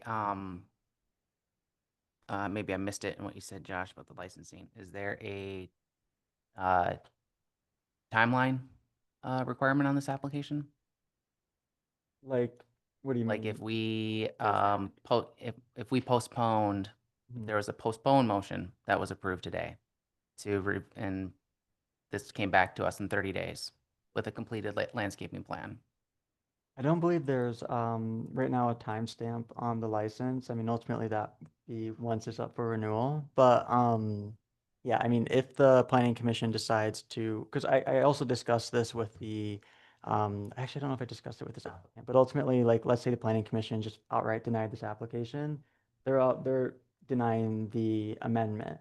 They're not denying the use itself because there's already conditionally approved. Granted, those conditions of approval would need to be granted prior to the issuance of the new license, but again, the planning commission approved the amendment today, or even approved it the following month if you guys decide to postpone it. They will still have to address all those conditions. Now, granted, let's say, I mean, I can't 100% speak. I don't know, like, there might be an element that might just take a little bit longer and might not be able to be done before the issuance. The city can require an affidavit that that item will be done, and if it's not, then the license would then be pulled. So, I think if there's certain commissioners that aren't comfortable, proceeding without seeing these details, then that's a way to do it. If there's not a time sensitive thing. Otherwise, I think I'm personally more aligned with Brian on this one. I think this is on the city and they could pull this application after this meeting and throw up some sedums from Lowe's and say it's a green roof and we'd be all done here. So let's find something that's better. Yeah, that is a good point, that like the use is already approved. The only thing that's changing in the plan is the removal of the green roof. Everything else, we're talking about an enforcement question from conditions that were made 3 years ago. Yeah, and so for me, it feels like the thing that's changing here is the green roof, and in the trade for losing the green space on the roof is additional vegetation on site, improvement of the curb cut, improvement of the sidewalk warning surfaces, and improvement of the site circulation. That feels to me like an overall improvement. Yeah, and I do, and I'm right in the middle between the conversation we've had. I think, like, normally I would say this is totally a staff. This is a challenging site for landscaping. It was challenging when we saw it 3 years ago, which is why we didn't require all the street trees and things because they were doing a green roof. So I can see the value in asking the applicant to develop the landscape plan and come back to us in a month to review this landscape plan if people aren't comfortable with it going to staff. I'm not saying that Yep. I'm that way, but Well, I think the as the conversation circles around what the commissioners are comfortable approving, perhaps we would entertain a motion. I motion to postpone for 1 month with the ask that the applicant provide a landscaping plan. May I make a friendly amendment? Yes. Could we not put a time limit on it? Because in that 1 month, maybe they haven't done that. That's friendly. Just direct them and not friendly. Can I ask for clarification? You're recommending postponement of the special use, correct? Of what's being put forward. We have two items to vote on here. One of those is recommending approval of the special use to council. The other one is approving or denying the site plan. I think we should move on the site plan first. Agreed. It's a motion to postpone the site plan approval. Is that what you meant, Michelle, or no? Well, It is a motion to postpone a vote on the site plan. Yes. and direct the applicant to, what did you say, to, Provide a landscaping plan. and maybe a lighting plan too is another friendly suggestion, which you don't Yeah. have to take, okay. Appreciate the We have cooperation. two friendly amendments. Well, there are no amendments yet because there's no motion There is on the no- table. there is- There's no motion on the table because it wasn't seconded. So it needs to be seconded and then it can be amended. We have a motion by Greg. We have a second by Michelle.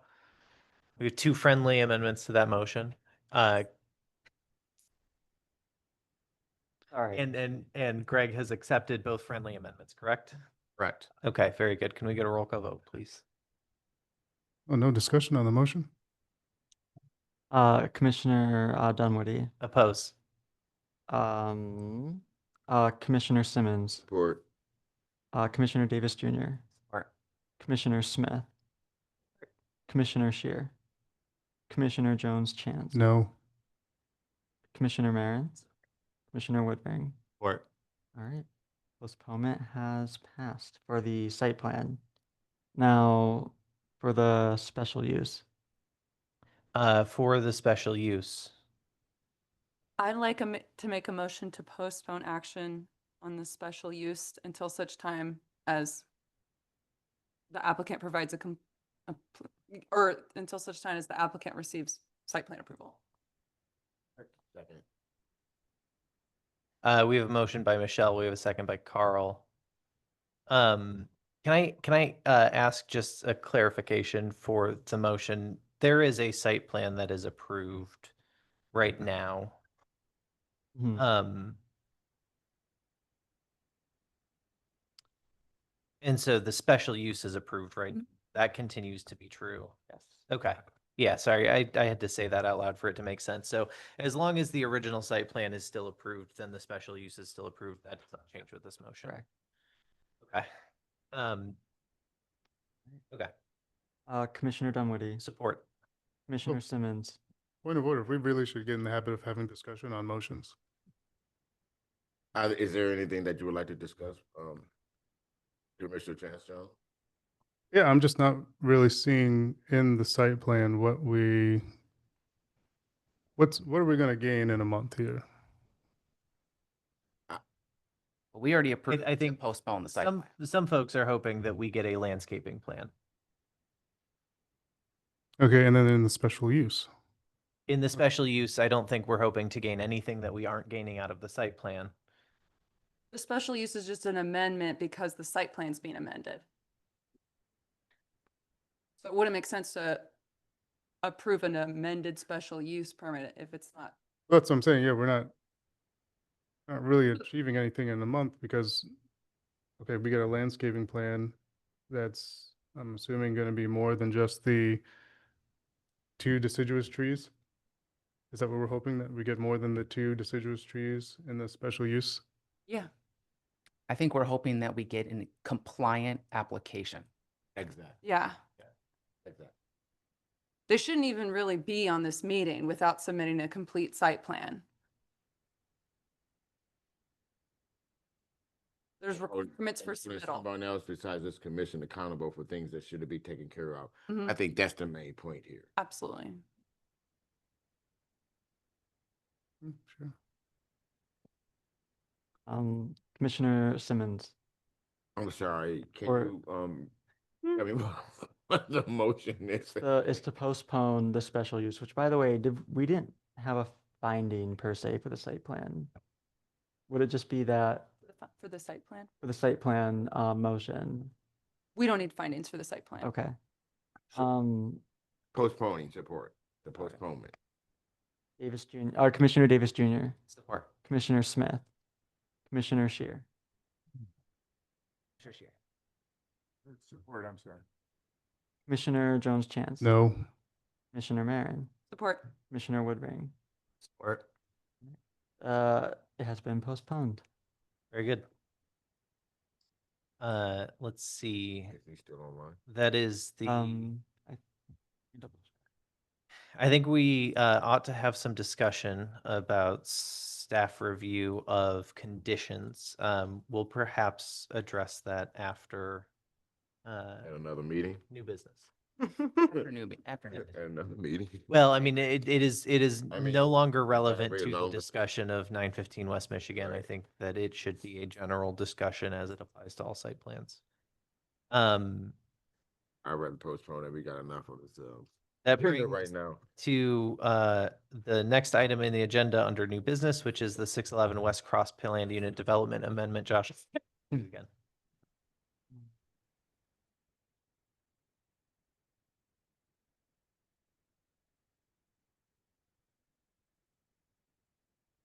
So.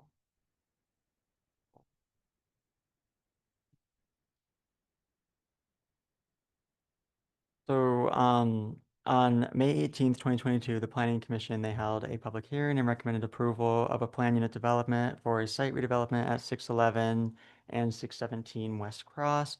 Following their approval or the recommendation of approval, the City Council would officially approve the PUD at their July 12th, 2022 meeting.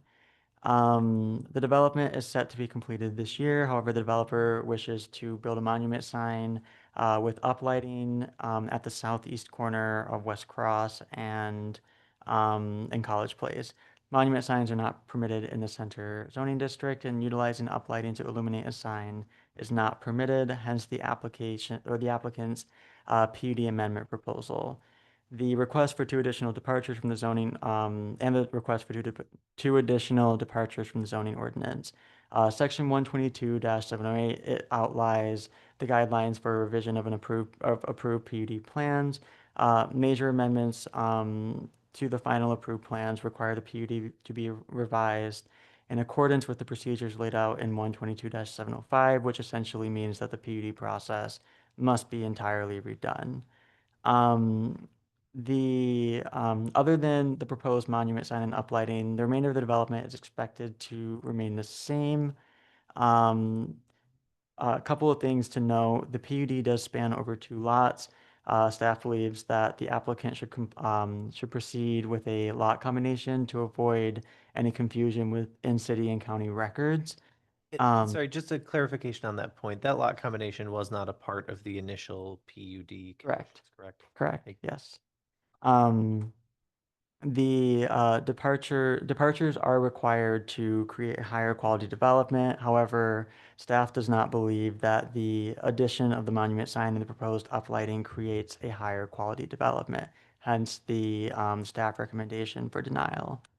There are a couple other items to consider. The first is that the height of the dumpster needs to be confirmed in order to ensure full compliance with 122-608. The minimum height for a dumpster enclosure is 6 feet. However, if the dumpster itself was 6 feet, then the enclosure would need to be at least a foot taller than the dumpster. Additionally, the plantings along College Place are proposed to be 24 inches in height. Now, I mean, they might grow over time and be compliant with 122-684, but presently what is proposed is not compliant. The lighting plan is not compliant with 122-609, and specifically along the southern property line where it exceeds 0.5 foot, or it's proposed 0.5 foot candles at the lot line. So we would need to see an amended, lighting plan. Another thing to consider would be that there's not a loading space that is included as part of this. 122-695 would require a loading space, but the Planning Commission may waive the requirement if they do not find that the loading space is necessary. New fencing abutting residential uses. they have to be confirmed to be at least 6 feet tall and at a minimum 80% opaque. The applicant shall confirm with DPW that that they can approve the proposed trees along West Cross.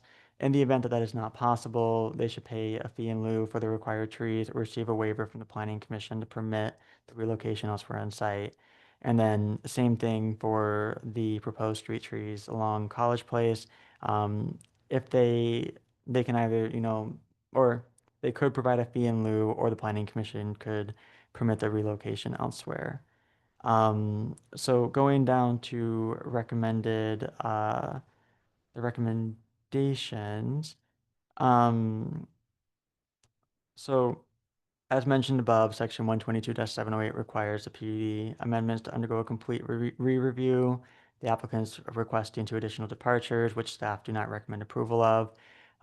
With that said, the Planning Commission and City Council did approve this development back in 2028 without the monument sign and uplighting, which staff recommends approving essentially what was approved back in 2022 with a couple of minor amendments.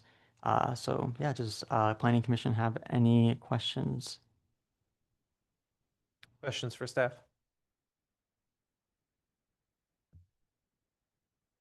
So can I just make sure I fully understand your recommendation? Yes. So the recommendation is to approve these with, approve all of the departures, except for the monument sign and the uplighting. Correct. The remainder, Yes. approved. Okay. Now, if the Planning Commission, because there are a couple of additional conditions that I've added, you know, just to ensure full compliance, the Planning Commission does not wish to condition those. They could just deny the application outright, and that doesn't mean that the applicant would then lose their PUD. That just means that this application has been denied. So, one more question. If you Yeah. can. So if we, say we were to make a motion verbatim to what you've written here, do you think the third finding is the right word, the clear wording to, or should that be said in a different way? I find myself getting a little tripped up in kind of an if then that sort of statement. So I don't know if anybody else had that, but I just want to make sure. So if we were to look at this, we agreed with everything else. 1 and 2 would be the departures that were previous that you've added. 3 would be not approving the departures of the monument sign and the uplighting. Yes, correct. All Because when you look at and I mean, you know, obviously the Planning Commission can amend the language as they would like, but when you look at the staff report, condition or departures 7 and 8, what does include the monument sign and the uplighting. I was The rest, flipping back and forth and make sure I was on the same page. So thank you. I would think that finding 3 would be more appropriately like relocated to, as a condition of approval, remove the monument sign and the uplighting from the plan, yeah, I mean, right? you could certainly do that, yeah. But that's the only thing they're asking for, really. I mean, that's the only difference in this plan from the. Yes. I think the only other difference is the minor, like, as installed updates. You know, they mentioned that there were like adjustments around utility locations and the like, which I mean, and like I went through and reviewed the entire thing in complete accordance with the ordinance. So that's how I found a couple of the other things. So the effect of denying is that they keep doing what they're doing as approved. They just can't do this new thing that they're requesting. Yes. Cool. that answers your question. Yeah, I have Okay. one teeny tiny question. Shoot. What's an ITM? It's I just Googled it. Individual. No, Oh, interactive. Yeah, I was like, I thought it was ATM. It's now interactive, not automatic, Yeah. according to the internet. Previously called an AITM. Got it. Thank you, Matt. Back to you. If the applicant is present and would care to comment on the application, now would be your chance to do so.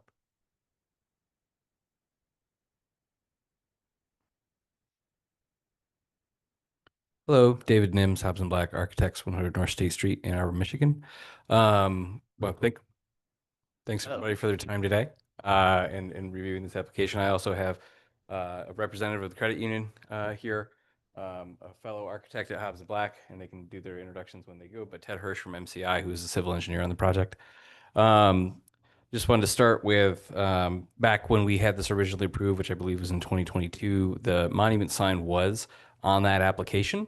So our viewpoint is that is not an addition to this application. The lighting was not specifically called out. That would be dark sky compliant lighting that would cut off at the top of the monument sign. That would be all kind of generally noted.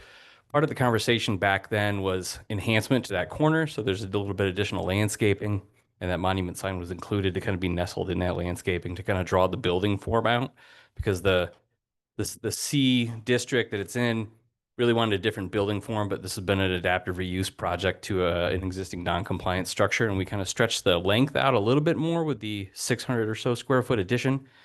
But just to draw it out a little further and give some of those corner enhancements so it didn't feel like such a void there, that's where that monument sign was coming in as part of that conversation, and then kind of visually linking it back into the ITM tailored canopy. But I think from our perspective, that was the only, the lighting add on it was the only real addition or change to what that original approval was. And I'll leave it to Ted. I can answer any questions about landscaping and other things. Ask if you could show the rendering of the monument sign. So in terms of just another note about the lighting. So these are 2-inch by 3-inch LEDs that have cutoff shields on them. So as David said, the light would not project beyond the top of that sign. Another clarification is the sign is 4 feet tall. So it's really, we designed it more as a garden wall, and that's kind of how we presented it to our client as well. It is not some kind of a big commercial industrial thing that's an eyesore or anything. That's a section showing how the LEDs, those are to scale, set into the grade within the planting, and how they would be cut off as they reach the top of the sign. And then I believe there's a color rendering that shows the sign as well. And I guess our suggestion is that it would be an asset to the property there. You can see it there. And it's set within a triangular planted area. So it's designed to be really in harmony with that corner and add something to the development. It's also a great identifier from both sides of the street because you can't really see it when you're driving. Just sharing that piece.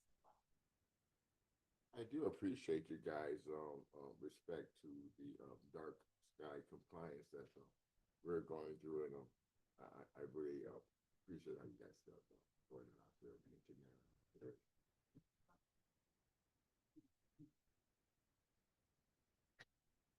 together. Question from me is, if we did not approve the monument sign, what type of signage would you be looking for on the building? So I don't have a whole lot else to add that hasn't already been said, but I do want to kind of touch back on something that David mentioned. The fact that the monument sign was in the original plans, the approved plans. So again, when you talk about denying the monument sign, I guess in our mind, it's already been approved. And the lighting is the only thing that was not in the original approval. Okay. But let's just, yeah. Yeah, okay. There's no sign on this side on how it plays out. Would be a wall sign over on the back. Okay. So I did want to add, the monument sign was included on the previous site plan. However, in the center district, freestanding signs are not permitted. And there was never a departure granted from the zoning ordinance to have the freestanding sign. And so as a result, it was never officially approved. Yeah. But the whole plan was approved by the planning commission at that time. Yes. But we didn't give a So- departure for the signage. So procedural error. Right? Uh, If the, explicitly listed as a departure.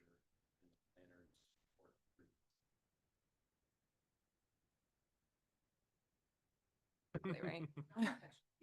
Yeah. Right. I mean, of course. Yeah. Nobody did anything intentionally here. I get it. Hang on. So what you're saying, Michelle, what you and Josh are saying is that, make sure I'm understanding, is that the in the planning, in the staff review, that they did not identify that the monument side needed a departure. No, that was not mentioned in the previous staff review. Okay, so, all right, that's important because what I was saying is that planning commission declined to give the departure. That's why it wasn't in the motion. I think that's what it was too. But but it's not. No. It's not. It's that that the staff didn't identify it as a departure. Right. And it didn't Therefore, we did accept it Mhm. as as Part of the site plan. Yes. Michael, what did you have? I'm pretty much. I just want to. Why they standing here? What do you guys need? What do you want? Well, so the We couldn't get a sign permit. Yeah. I'm sorry. Couldn't get a permit to build the sign.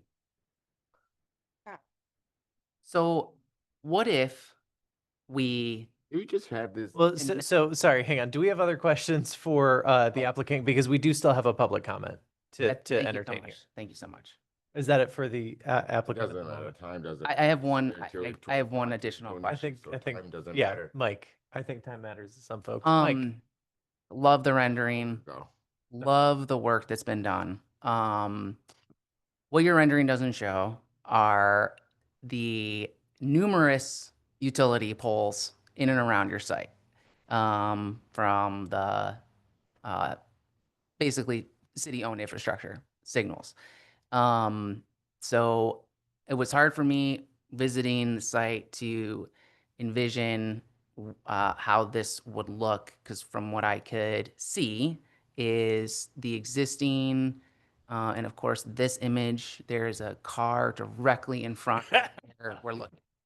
But if you were so able to, Josh, the street view also shows it, the Google Street View. You don't have to, but This is the, oh, wait, no, I took that picture. there's an existing signal controller box next to the next to the mast arm signal that appears to be directly in front of where your proposed monument sign is. Is the intention to, yes, that big gray box. So is the rough, like where you have that blue fence let's just call it banner, thank you. Would that basically be how your monument sign would look? Or what I heard you say from I didn't catch your name, I'm sorry. The monument sign would be a little bit set lower into the ground, kind of in a setback and lower? Okay. All right. Thank you. I think that's my last question. Very good. Thanks. A motion would be in order to open the public comment.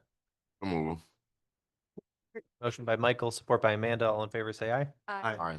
Opposed? Motion carries. I don't think we have anybody in the room that didn't speak already. Is there anybody online? Motion to close public hearing. Support. Nobody online. We have a motion to close by Michael, second by Brian. All in favor, say aye. Aye. Opposed? Motion carries. Interesting. So I think the question for us is less about the merits of a monument sign, because my gut here is that monument signs aren't allowed in the center district, and I don't know that I can imagine a compelling case for monument signs to be included in the center district. I am swayed by this having been a part of the existing site plan. Yes. So my my question following that is, so let's say we pass this as you've written it.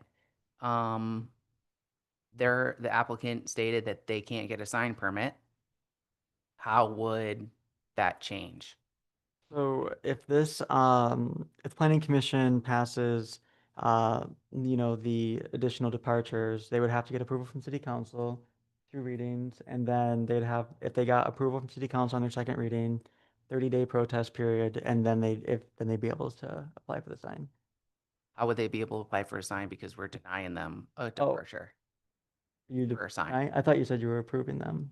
No, I'm gonna pass, like, if I were to pass the motion that's in this packet, Yes. which denies them Your the recommendation. departure, Yes. your recommendation, how would they get a sign? They could apply for a building mounted sign. Or what I hear them saying is that they already have a planning commission approval for a monument sign, Mhm. and that city planning needs to inform the building department that they already have a valid site plan and a valid sign, and that they need to have their application approved, regardless of what we do today.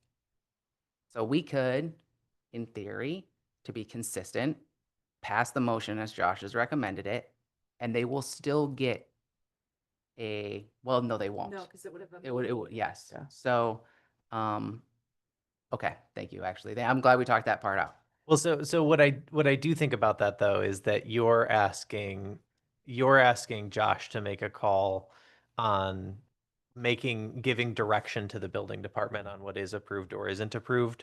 With this site plan coming before us, I think that it's our responsibility to either like formalize the approval of the sign or deny the approval of the sign, right? Like that is, we've had discussion already tonight about what we're leaving up to a staff review. And if part of this is expecting planning staff to be directing building departments on whether or not this counts as an approved sign, then I think it's worth us taking a vote on. I will add, no sign permit is issued in the city unless it's approved by me. So like every sign permit is reviewed and approved Yeah. by me. So Yeah, I'm sorry. Say more about that. I'm not sure. the How does that relate to the discussion about our vote? Oh, well, like you were talking about, the whether like it's, is it essentially can planning direct the building department? This is from my understanding, can planning direct the building department, explaining like what is or isn't approved? Mhm. And the answer is that the building department, if the planner doesn't approve the sign permit, it's just not going to be issued. So I wouldn't direct them. It Okay. would just be that I review every permit and then, You and do. Yeah, okay. I think the point stands, right, that we are either asking Josh to make an administrative call on the sign permit or we are making the call and voting on it ourselves. No, that's not what I'm saying. What I'm saying is if we did nothing, I think the applicant has litigation standing that they are due right to a monument sign because that's what we approved. Approved. Yeah, and so if either building department and planning allow it or the applicant should sue us. So Well, we so could so definitely you're take saying you action tonight. disagree with staff's recommendation on the sign already being, you think that the sign is allowed by its inclusion in the site plan, right? In the previous site plan, yes. Staff made a determination that it's not, otherwise the site permit or the sign permit would have been approved, right? So you and Josh don't see eye to eye on whether there is standing right now for the sign to be installed. Right. And so I think the takeaway there is the same. Let's vote on it. We formalize it one way or another. Josh doesn't have to make what could be interpreted as a subjective call. Yeah, and then I think, can I just add to that just to hammer this point? Yeah, then we'll I get to think Brian. Unlike the previous application, we need to take action. I don't think we should postpone or table this one because I think that sets us up for a very bad outcome. Brian? Yeah, I mean, it was in the plan was in an agenda. The monument sign was on the plan. We all saw it with our eyeballs. And the fact that it wasn't memorialized properly sounds more like a clerical error. We knew it was there. We voted on it knowing it was there. For all intents and purposes, it's approved. So I don't think we really need to mess around with all of this. I mean, if we made a mistake, we got to eat it. I mean, this is what we approved. And I think it's going to be I think it'd be hard to convince a judge otherwise. So that's just where I am on it. And one thing that I want to add here too is that I don't think that this site fits with the center district, right? And like that was a part of the discussion why this is a PUD to begin with, because it is adaptive reuse of a building, and it is, it has the drive-through ITMs. It is auto-oriented in a way that things in our center district aren't. And that is inconvenient in a lot of ways, but it is also a factor of the existing site. And so with the reuse of the site, when we discussed the PUD initially, that discussion was focused around, what departures make sense because this isn't a facility that fits with the structure of what we expect from center. I think what we expect from a corridor district probably fits more well with having a monument sign out front. And that's realistically what this site resembles more closely. It just happens to be on Cross. Yeah. And this is already a compromise because the previous site was pretty non-conforming anyway. Yeah. So it's already a trade-off. So let me ask this, because I don't want to speak for the commission, but it feels like there is some support at least for formalizing the allowance of the monument sign. If that is the case, the existing site plan had no lighting on the monument sign, right? The lighting plan does not include any increased lighting around the location of the sign. So we do have a question of lighting if we choose to approve the sign.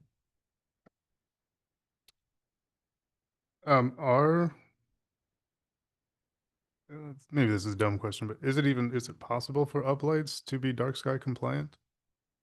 I think up kind of rules it out, doesn't it? I mean, I don't know. I mean, I don't know if there's a way for them to be. That's why. Well, I think I'm the asking. idea is that the beam of light hits the sign, so nothing is passing it. But the idea with dark sky compliance is that you don't want anything facing upwards, right? You're getting light reflecting and refracting off of the sign and still illuminating upwards. Well, that happens anyway. I mean, whether it's up or Right. down, Yeah. you see light. But Yeah. I don't think the label on the cut sheet that says it's dark sky compliant actually means anything.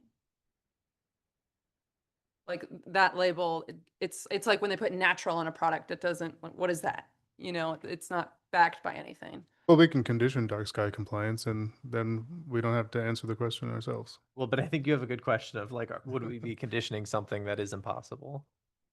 Not really I mean, that's their problem at that point.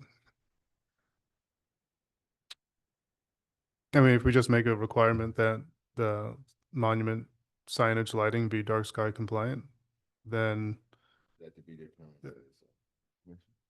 no, that'd be by the building department or staff in some capacity. I didn't hear I can't hear Michael. Right now. Michael, can you speak into the microphone? So Coming up, we will. But I think the dark sky compliance is they're more guidelines. So it's not like formal standards. So if we were to pass it with that, it would be open to all kinds of interpretation. I mean, like anything else we've approved up until maybe 30 minutes from now. Thought there's a cut sheet in here. Well, that's the lightings. Yeah, that's her point, is that it doesn't really mean much. Talking about a cut sheet for their proposed lighting? Yes. Okay. Yeah. It just says dark sky compliance, right? But I think that's the point she's making. I mean, But we stipulate dark sky compliance all the time. I don't know why this would be special just because we have dark sky compliance on the agenda. And if there's some magical uplight that's dark sky compliant, more power to them. If not, they can change it to something that is, because I think that's going to be the ultimate goal that we're trying to accomplish, right? Up or down, we just want dark sky compliance. yeah. I mean, I think I don't have any disagreement with anything you said. I think given the conditions on the site, and the fact that this is 10 feet away from at least 4 traffic signal heads, I don't think there needs to be any lighting at all. I think this is a bright enough area. I don't think lighting's needed on this sign. There's a lot of ambient lighting. That's enough, so. I'm in favor of sticking to our word. Yes on the monument sign, no on the lighting departure. With that, would we be clarifying the yes on the monument sign, or would we be denying the application and then saying to Josh, like, I would be approve that? be approving, I would be passing this motion with the modification that departure in point 3, that I believe it's departure 8 is the lighting, Correct. Yes. that departure 8 does not contribute to a higher quality development and therefore is not approved. So it would be departures 1 through 7 are approved. Based on the fact that they were previously approved. Yeah, whatever we want to say, yeah. We don't Yeah. do it. I guess I want to note that there is a recommended condition for a lighting plan to confirm that the lighting is dark sky compliant. And I know there's Yeah. been some disagreement on, which way to proceed with the lighting. It being dark sky compliant would be good enough for me. We got 1 dark side compliant, okay, 1 no lights. Well, I mean, we're not voting, right? Oh, But, yeah, but but like, as we're but talking. I guess the thing for me is that I don't have problems with a sign being lit. Right. Fundamentally, we have a problem with lighting that is not dark sky compliant. And so for me, the thing I'm concerned about is addressed by condition 3. Do the applicant or will they forego having the lights? If we Or tell not? them, Yes. So I think the other part of this is that if there is a lighting plan that can't confirm lighting is dark sky compliant, then Do you guys necessarily need the lighting on the sign? that sounds, Whole application, that's the only thing they want. yeah. Now, if the applicant were to do, if planning commission were not to approve the uplighting, the applicant could still do some, internal illumination or, Mhm. something. That wouldn't entirely be a major amendment to the PUD itself. If they had some type of lighting for the sign, but the uplighting, that specifically doesn't comply because 122.609 requires fully shielded light fixtures.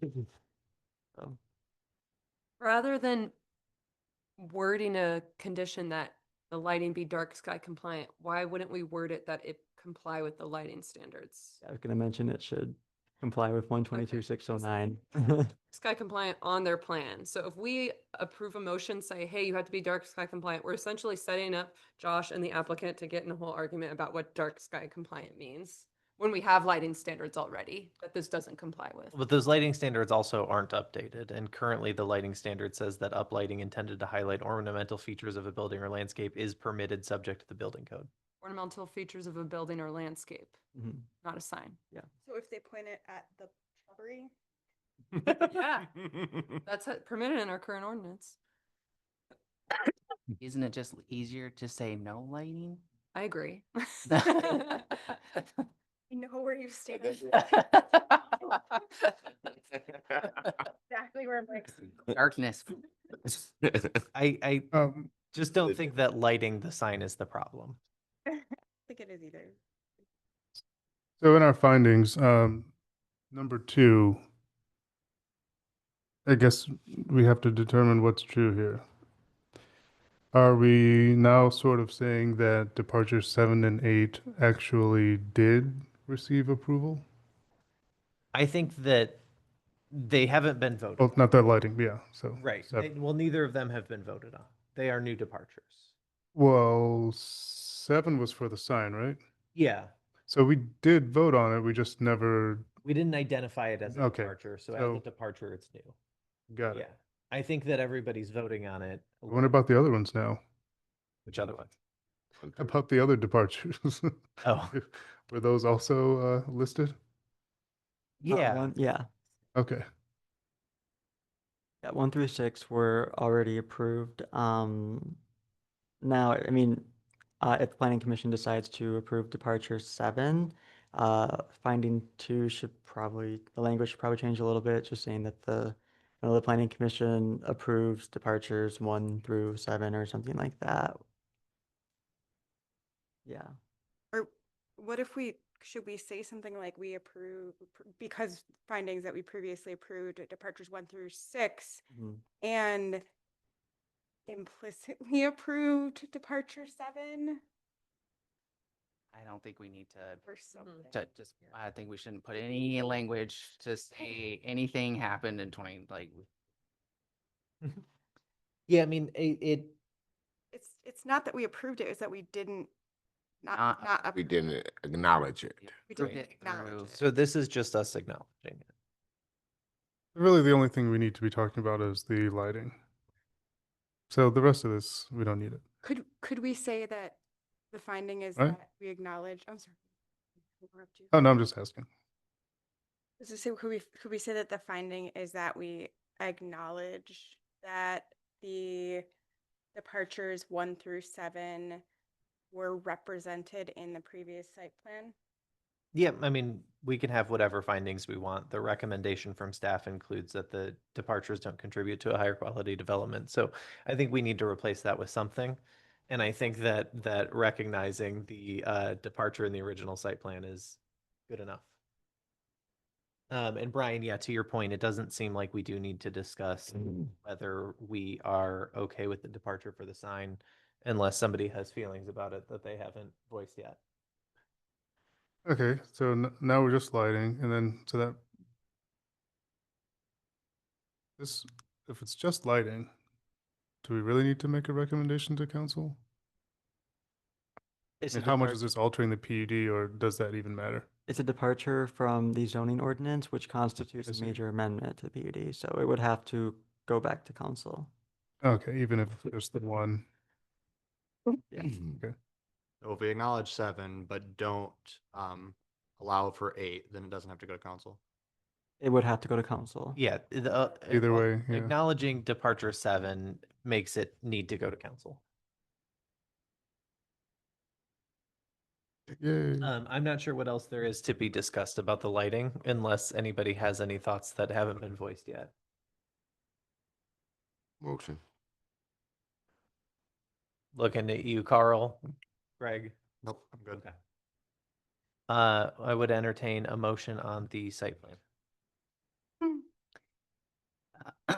I'll take a run at it.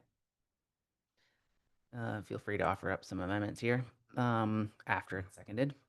I would move the planning commission recommend city council approve the PUD at 611 West Cross with the following findings, waivers, and conditions. Findings: 1, the PUD substantially complies with section 122-311-702 and 706. The initial PUD proposal, including departures 1, 2, 3, 4, 5, and 6, received approval from City Council on July 12th. Departure number 7 did not receive explicit approval, but is so now. I don't know if I said that, but well. Friendly. And 3, the PUD amendment application submitted on March 24, 2025 included a request for 2 additional departures, 7 and 8. Departure 8, however, does not contribute to a higher quality development and therefore is not approved as part of this application. Waivers. Please see the packet. The planning commission waives the 10-foot parking lot setback requirement for parking lot adjoining residential properties. 2, the planning commission waives the locational requirement for the required street trees within the public right-of-way along West Cross and College Place. 3, the planning commission waives the requirement of a loading zone per section 122-695A. Conditions: the applicant shall provide a wooden gate on the dumpster enclosure 2, the applicant shall confirm the height of the dumpster within the enclosure to ensure the closure is at least 1 foot taller. 3, the applicant shall submit a landscape plan for administrative approval compliant with Article 6, Divisions 3, 6, and 7. 4, if required, street trees cannot be placed within the right-of-way. Staff shall approve an alternate, including but not limited to a fee in lieu or placement elsewhere on the site. 5, the applicant shall receive all necessary approvals from the necessary departments and other required agencies. 6, the applicant shall pursue a lot combination of 611 West Cross and 617 West Cross. End. Support. We have a motion by Mike, support by Michael. Any comments or questions on the motion before we move to a vote?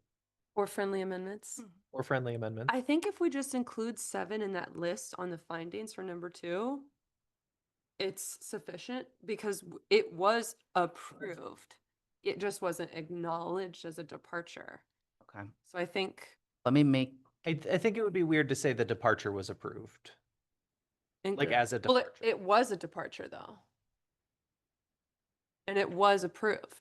Like departure number 7 did not exist in the initial PUD proposal that council approved. The actual departure. But the Right. sign was. Yeah, I just Right. like, I wouldn't say that it is was an approved departure. We are formalizing it now. But it was, the plan was approved Yes. with that departure. If it wasn't included in the motion, it doesn't mean it wasn't approved. So it was approved without being approved. so what if I were to hear this friendly amendment and amend my second finding? With that the initial PUD proposal included departures 1 through 6, received approval from City Council in July 2022. Departure 7 received approval, although it was not named Departure 7 in 2022. I'll still second it. Support. Any other comments or questions on the motion? Wait, so Michelle, you entertained a friendly amendment and then He entertained. Yeah. He entertained the amendment He and gave then. a friendly amendment. I don't know what works better for Robert's rules. I took that and restated it in my own words.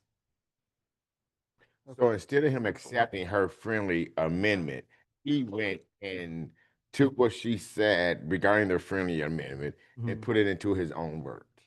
That's what he did. Yeah, Michael did. Yeah. Yeah, well said, Michael. Thank you. And So just that- to clarify, there was so much said. Did you skip number Yeah. 3 as the condition, right? Correct. Okay, cool. Yeah, so to make sure we're clear, the motion that has been made has the staff recommendation here, with the exception of approving departure 7 and excluding condition 3 because departure 8 isn't approved. Yes. I think that's correct. I will say I did add that as a condition of approval because the lighting at the lot line was non-compliant. Oh, I would recognize that the applicant does want to ask a question, but we are in the middle of a discussion on a motion. So do you want to allow the application? I want to hear what you have I to would say like to to- Josh.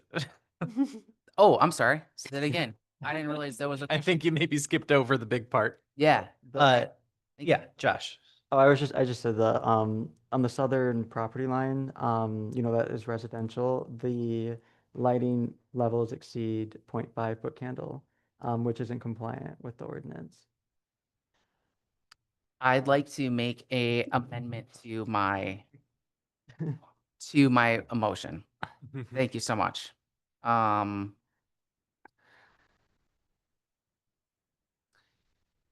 I'd like to add a additional condition that the applicant shall submit a revised lighting plan for administrative approval and confirm that the lighting plan is in compliance with our lighting section, blah, blah, blah, blah, blah, and is also dark sky compliant. does your second stand? It's just, Ryan, you had something you wanted to say? Well, we should all vote on the amended motion, but I think we're good. Again, I think you wanted more discussion before a vote. No, well, it's a procedural thing, but after you make a motion to amend your own motion, then everyone has to vote on whether or not they're going to accept the amended motion, then you can, but anyway. No, I think we should allow them to have lighting as long as it's dark sky compliant.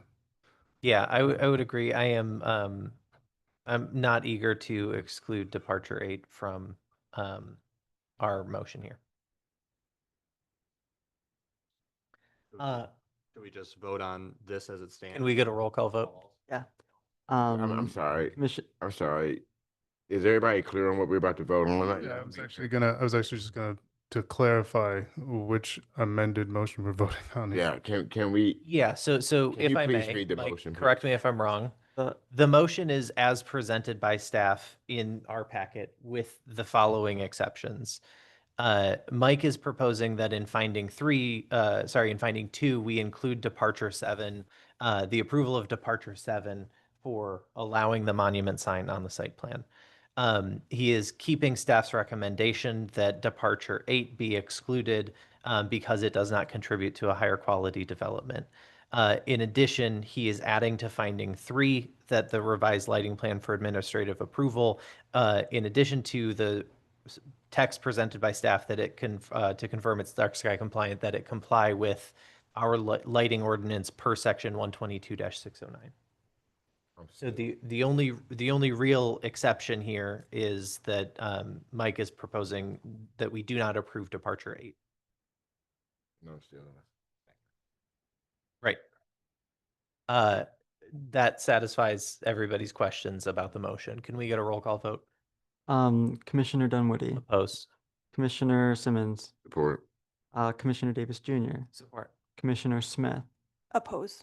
Commissioner Shear, Commissioner Jones Chance, No. Commissioner Marin, Support. Commissioner Woodring. Or All right, we got it. Looks like it passed. It does look like it passed. I forgot to do this earlier in the meeting. I like an opportunity for opposition to state a case. At the risk of speaking for everybody, I think that the noes all wanted support of departure 8, correct? Yes. Okay. Yeah. Okay. I think that settles it. You said it. That brings us to the end of new business this evening. We will circle back to old business. Wait. Sorry, there was one final thing on new business, which was the amended bylaws for the non-motorized committee. Oh, God. Where is it? Oh, yeah, good call. Thank you. Thanks, Josh. Yeah.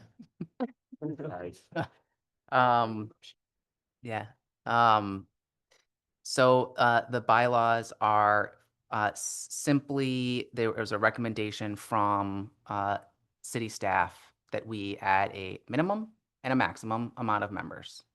The city's also reviewing bylaws commissions wide. So our bylaws here at the Planning Commission may change in the future, and the subcommittee would match. So that's all that's being amended in these bylaws. So if you have any questions, otherwise, I think I would need to I'm happy to make a motion to approve the subcommittees. Well, I can make a motion when it's permitted by the chair. What happens in the event that the committee does not have 3 members? We would not meet until we acquire a member. Okay, I guess 3 is a small enough number that that's probably Right. realistic. Yeah. Even if you have to jump. Right now, we have 3 because we had 4 and the 4th person just relocated to the township. So down to 3 at the moment. I'm sorry, you said just relocated to the township. Does that make that person can't sit on the board? Correct. You did have that discussion. Don't didn't know. we? It's in. I Yeah. prefer not to talk about. Yeah, we did have a lengthy discussion on that. So, And 3 is a quorum. and 3 is a quorum. Yep. I'll make a motion to accept. Are we doing the motion? Yeah. I have make a at it. motion to accept the non-motorized advisory committee bylaws as presented. Support.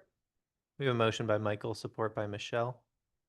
We got a roll call vote? Yeah. Commissioner Dunwoody, Support. Commissioner Simmons, Support. Commissioner Davis Jr., Support. Commissioner Smith, Commissioner Shear, Commissioner Jones Chance, Yes. Commissioner Marin, Support. Commissioner Woodring.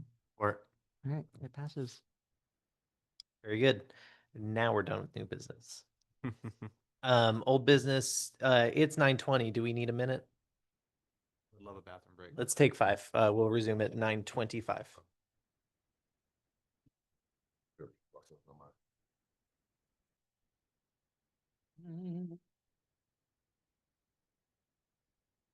I'm so glad that you No, it guys won't go avoided long. the question of eligibility. Yeah.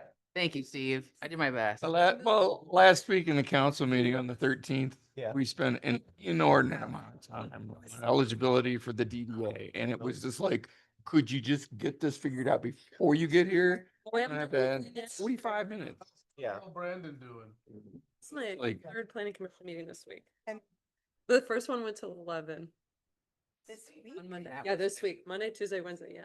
Ugh. I know, Gross. yeah. What other, what location? Salem and Chelsea, Salem. Wow. of course. You know about Salem? I don't currently, So- but we are. He, so- he really likes. He really likes it. Everything is. There's his little jacket everywhere. Yeah. Arnold, can I scoot behind you? Yeah.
Nice. I got the plug in. I was I've trying- finished this whole time.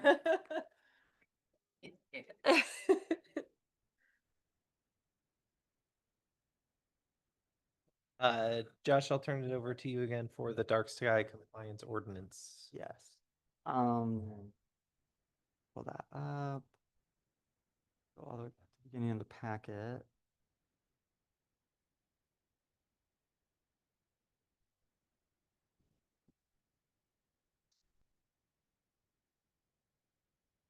Okay.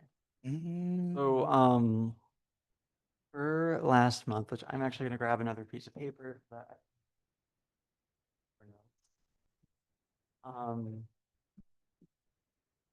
For last month, there were a few things we went over with the proposed language for 122.609. One of the main things one of the things we talked about was, how can we kind of beef up the purpose section, specifically in alignment with the master plan. The language I provided was very minimal. And so I don't know if the commission would like to continue to beef it up or if the proposal would be sufficient.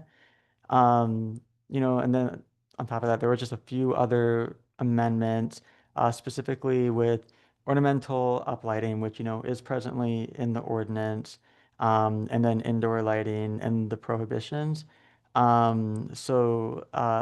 Specifically indoor lighting, seen from the exterior, including but not limited to ambient lighting, seasonal decorative lighting or ornamental lighting is required to comply with 122.609C1, which is up here. And then the other thing is that lighting within the historic district shall be subject to the historic district regulations and guidelines. Technically, it's already required to. It's just including that in our ordinance just to ensure continuity between ordinances. And then the final one is with the prohibitions is that the outlining of windows, including but not limited to LED strip lights and neon like window outlines. But it does mention that seasonal lighting is exempted from the prohibition, giving compliance with 122.609C1. The reason why there is that exemption for seasonal lighting, as you know, in downtown and Depot Town, we often will have, the DDA will often have like competitions with storefronts. It's a very popular thing in the community, and I don't believe that would be unless the Planning Commission feels otherwise, I don't believe the intention of the Planning Commission is to prohibit events like that. And also this would apply to residential lots as well, so, yeah. Yeah, I know we discussed the window lighting a little bit. I'm okay with how this is presented in the text. I think that is well written. One little piece that I think maybe needs to be rewritten at the beginning. Under section, so the first section, 122.609B, number 1. This ordinance applies to all sources of exterior or interior lighting. I think we need to couch that interior. So I think it would make more sense unless you intend for us to have Michelle replacing her light bulbs, needing to get an ordinance permit from the city. I think it maybe cheating from, I think it's Lansing that does this, interior lighting intended to be seen from the exterior. I think maybe a parentheses in this section to just make it clear we're not talking about solely interior lamps.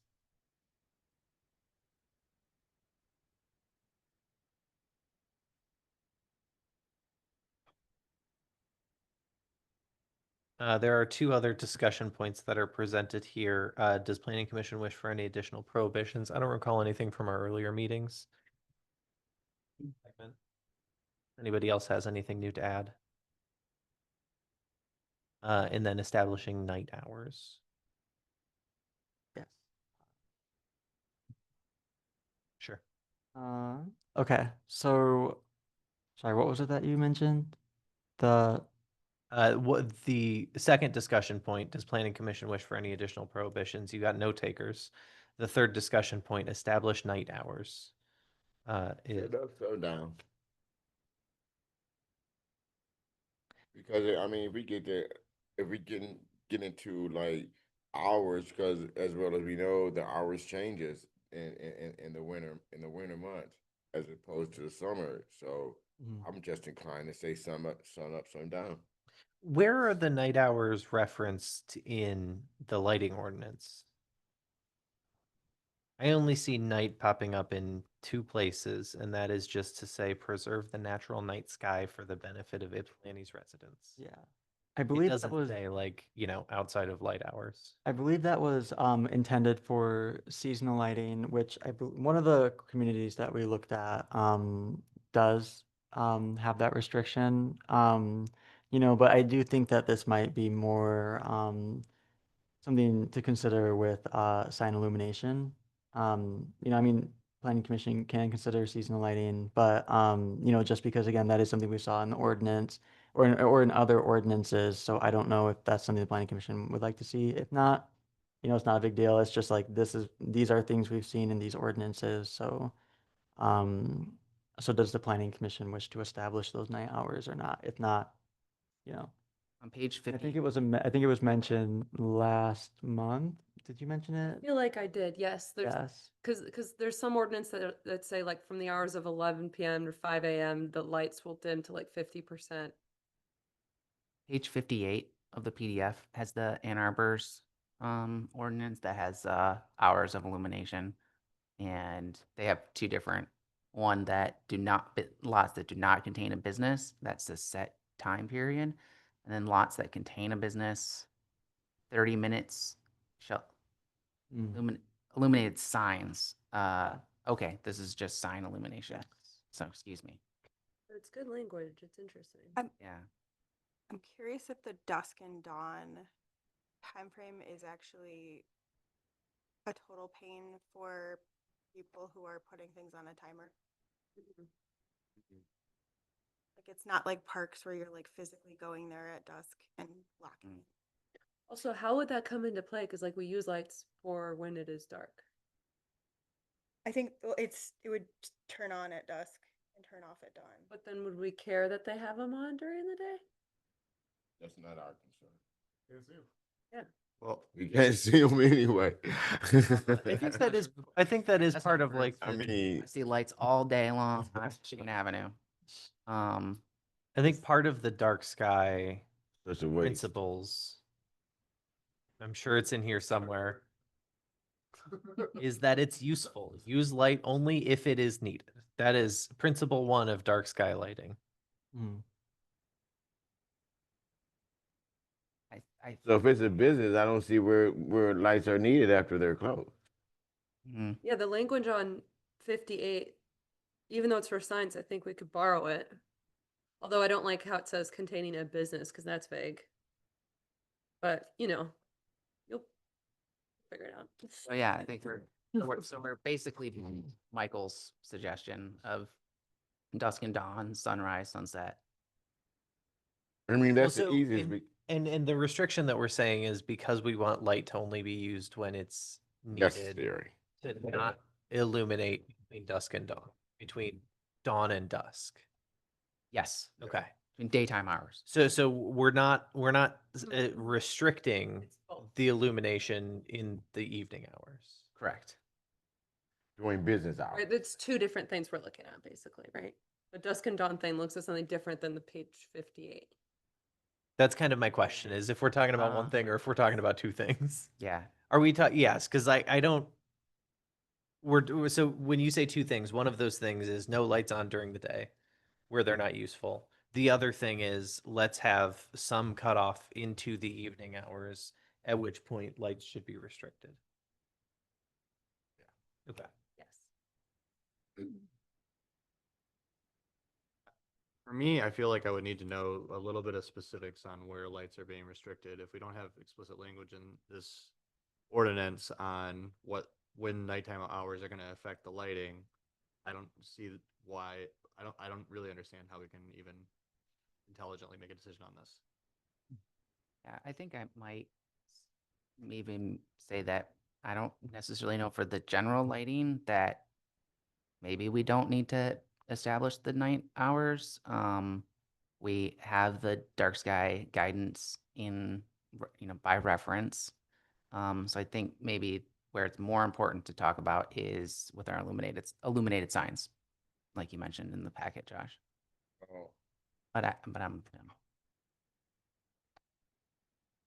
Which I did intend to like present and like discuss that. I just was like, let's go over what was previously there and then the new language and then this. I mean, for me, uh, it's like, for example, for me, at my parents' home on Bell Street, in the patient station, uh, their light stays on until like 10, 10 p.m. Currently as it is, and the lights illuminate right into my our yard, which is just so disturbing to me. So that's why I'm looking at wait dusk to dawn, because 10 would be way past the sun being down. So that means that his light should not be on at 10 o'clock. And if it is going to be on at 10, then perhaps it should use lower BTUs at that time.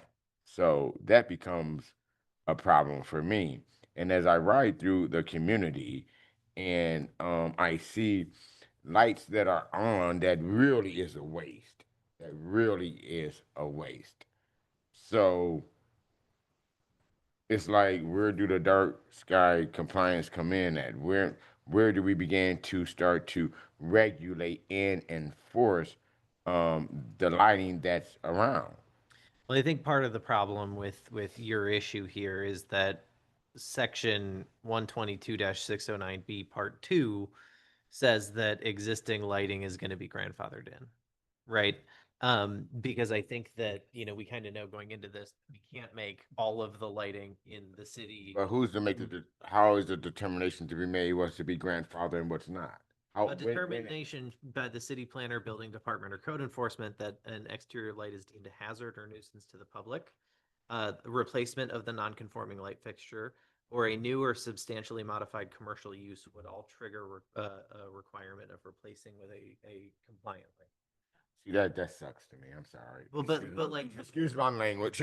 the issue that you're having, like, there are restrictions in here already that would limit that, right? We're limiting to half a foot candle at the lot lines. We're restricting offsite glare, right? We are like putting in restrictions. So as soon as there is a substantial modification of anything at the patient station, they need to bring their lighting into compliance. That lighting at the lot line is reduced. Yeah, and if I had to guess. I will add that adding nighttime hours to the general ordinance, even though it is included in best practice ordinances and whatnot, would be an enforcement nightmare. It just simply would not be possible because I'm in bed usually at 10. So I think there's enough. We need to get through this quick. You sure? Like you were saying. I think there's enough good other principles in here to not need to put in the nighttime hours, knowing that it won't get enforced. Yeah, I mean, if we don't think it's going to be enforced, then like, Why? why? I'd rather talk about these illuminated. We can have signs. somebody to point their finger at. Yeah, I mean, we can always blame Josh. That's easy. One day he'll be gone and he'll be the former staffer that we can talk about. Is that a threat? No, I'm just No, doing right? I'm just doing math. Oh, Okay, let's jump into the next section here, shall we? yes. We have definitions. Anything, Josh, that you want to say about definitions? No, I mean I can read them if you want, but they are right here. It's No like, need. absolutely It's not. almost bedtime. Yeah. It definitely be must Asking a lot. to get into it.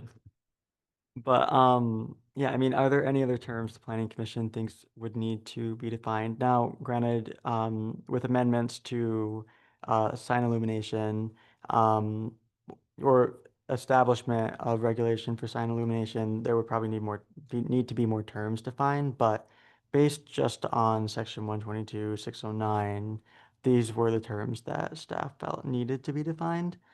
But glare. We I can don't see have it in our that. current code. Yeah, I mean, we can have that for sure.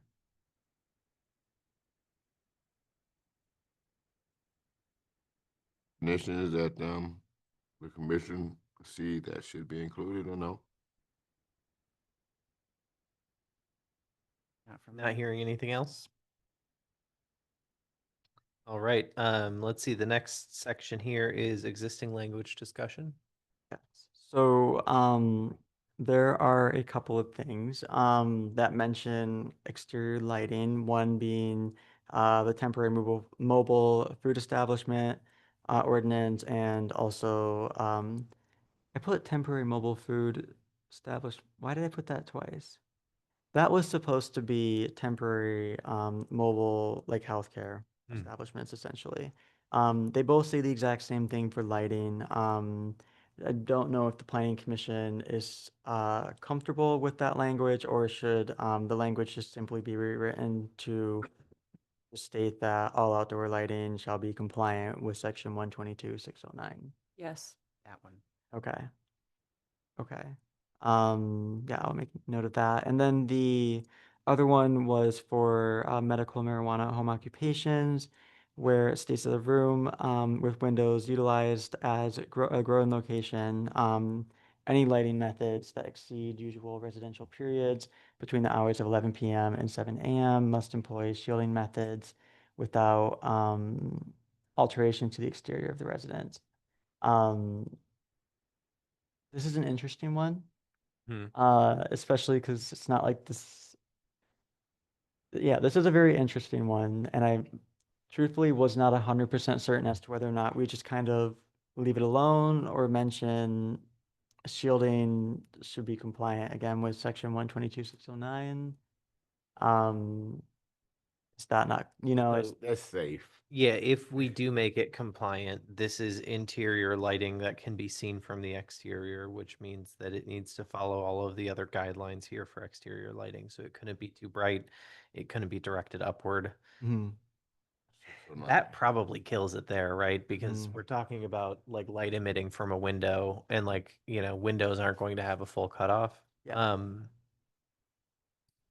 Take down your table lamps. I think leave it because they wouldn't have to ever submit a lighting plan anyway. This is a residential, it's a home occupation, so. Well, but yeah, so I think the concern here is just if for the growing location becomes a nuisance, then I think in any case we could enforce it because windows aren't going to, right? And so realistically, the expectation is that at that point, everything just be shielded. How are they going to possibly go into a home and see that? I mean, we have nuisance. We reference nuisances in the home occupation section anyway, and talk about glare, noise. I mean, I just can't see people going in and checking how people are growing their weed,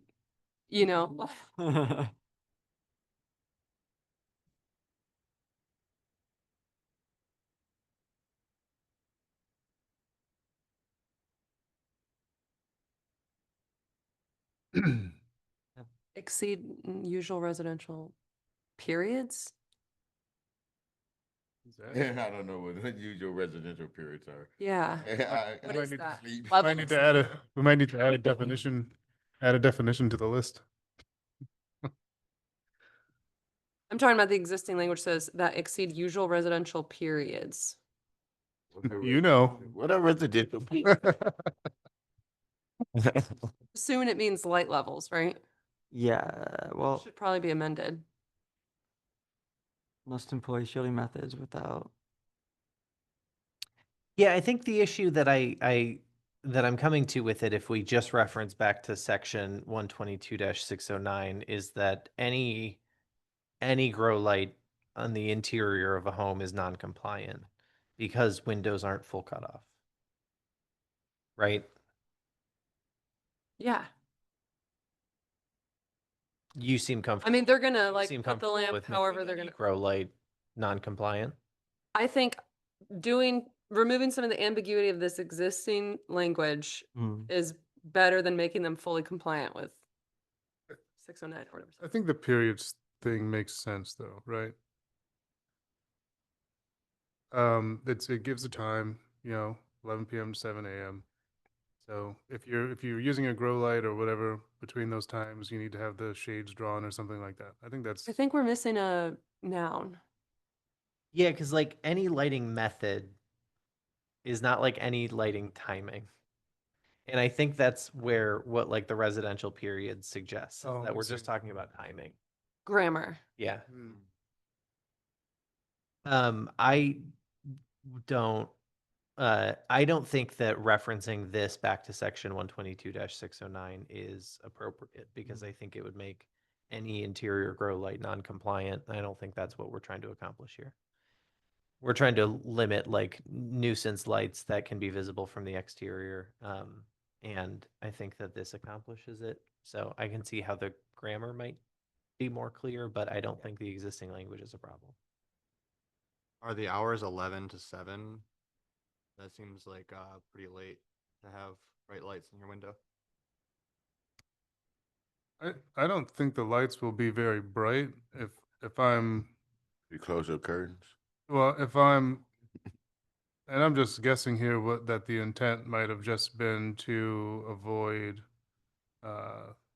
theft or criminality or things like that. If people can clearly see that you're growing weed from a window, they might be more tempted to enter Sorry, I'm rather than there being a bright grow light. Because I guess personally, I think what would make sense here is a requirement that people, if they're going to have lights that are, grow light level, which can be fairly bright in their windows, that they draw their blinds during nighttime hours. Mm-hmm.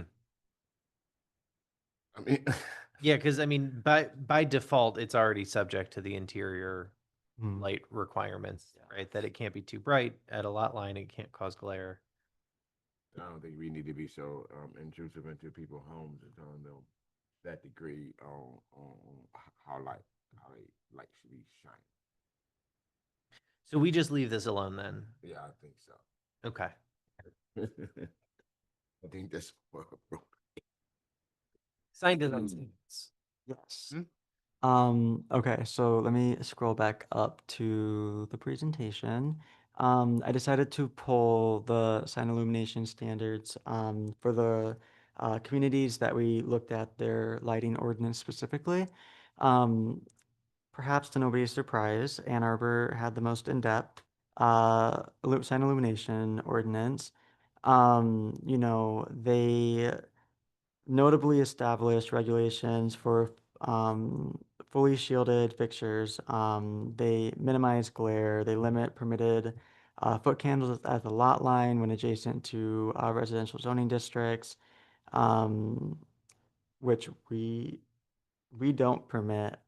Presently, we don't permit illuminated building mounted signs when they are adjacent to a residential zoning district. They permit unshielded neon lights or neon signs and halo lighting. They establish hours of illumination. And they also establish maximum nits for electronic message boards, which I'm sure you all are eager to reconsider again.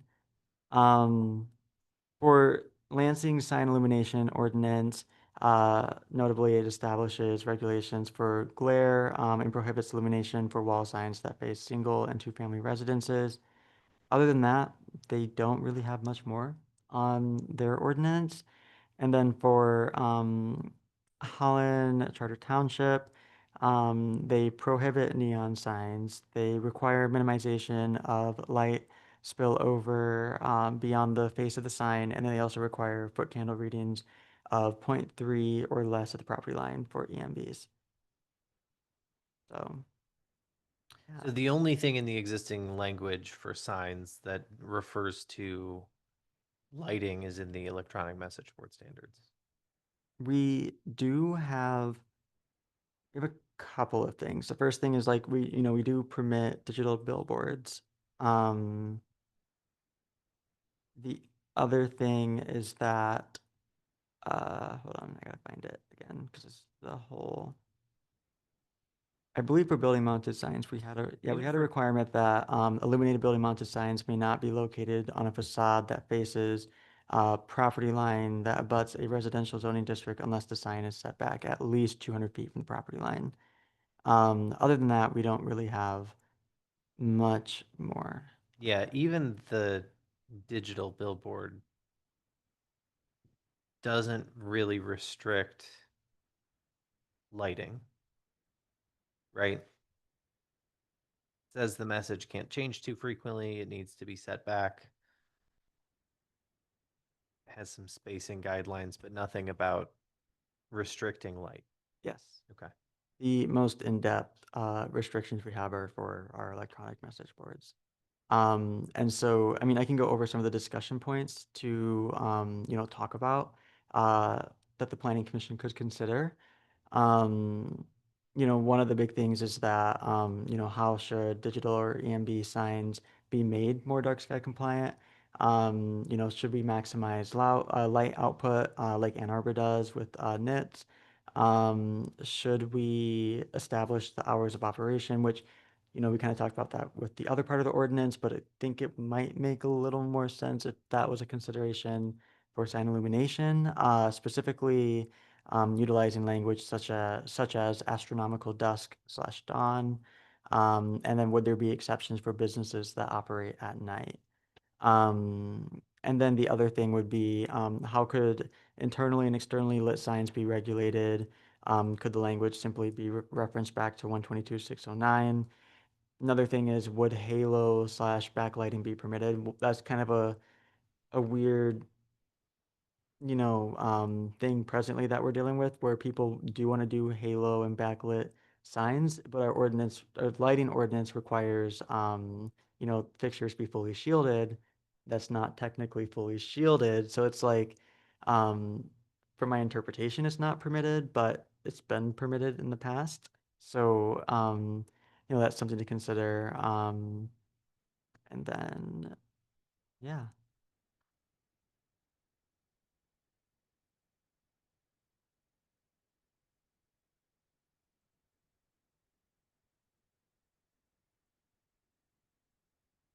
Consider in terms of how we want to reference sign illumination, right? We're starting from kind of square one.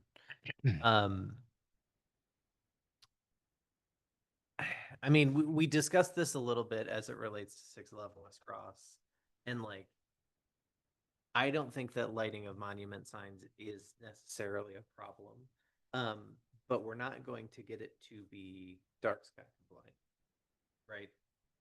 Like this was what Brian presented earlier. How do you have uplighting of a sign that is dark sky compliant? And if you're not uplighting it, then you're putting light somewhere in the way of the sign that is being lit.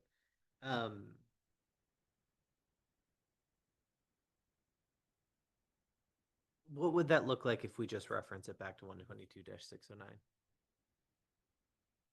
So, do you want to go ahead and add something? Well, I was just gonna say they couldn't do internal illumination or the halo lights, like. Yeah, they couldn't do the halo lighting. They'd have to be fully shielded. Color temperature couldn't exceed 3000 Kelvin. Let me go back to that specific part. Blinking and flashing is already not permitted. Requirement that it be downward, right? Yes. Okay. So we're kind of running into the same thing, which is like, how do you light a sign? I guess the other thing to consider is, signs that are on buildings that are right at the lot line. Currently, we have the maximum foot candle established at 8 for buildings along the lot line. Is that something that should, be the standard for internal illumination of a sign? Or should there be a different standard considered? And if there's a different standard considered, should we then reconsider the 8-foot candles for buildings on the lot line?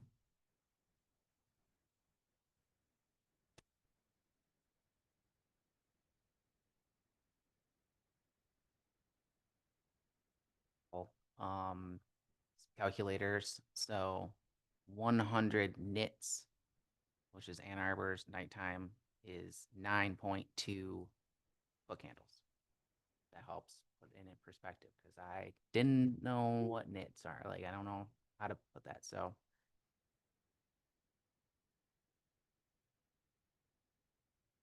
A section on illumination in the signs provisions and have our own set of standards about internal illumination, like you're saying. Mhm. We don't, and then we don't reference it back to section whatever, 609. Then they could be internally illuminated. Yeah, I think we need to get comfortable with the fact that like the sign lighting will be full cutoff. Right. Yeah.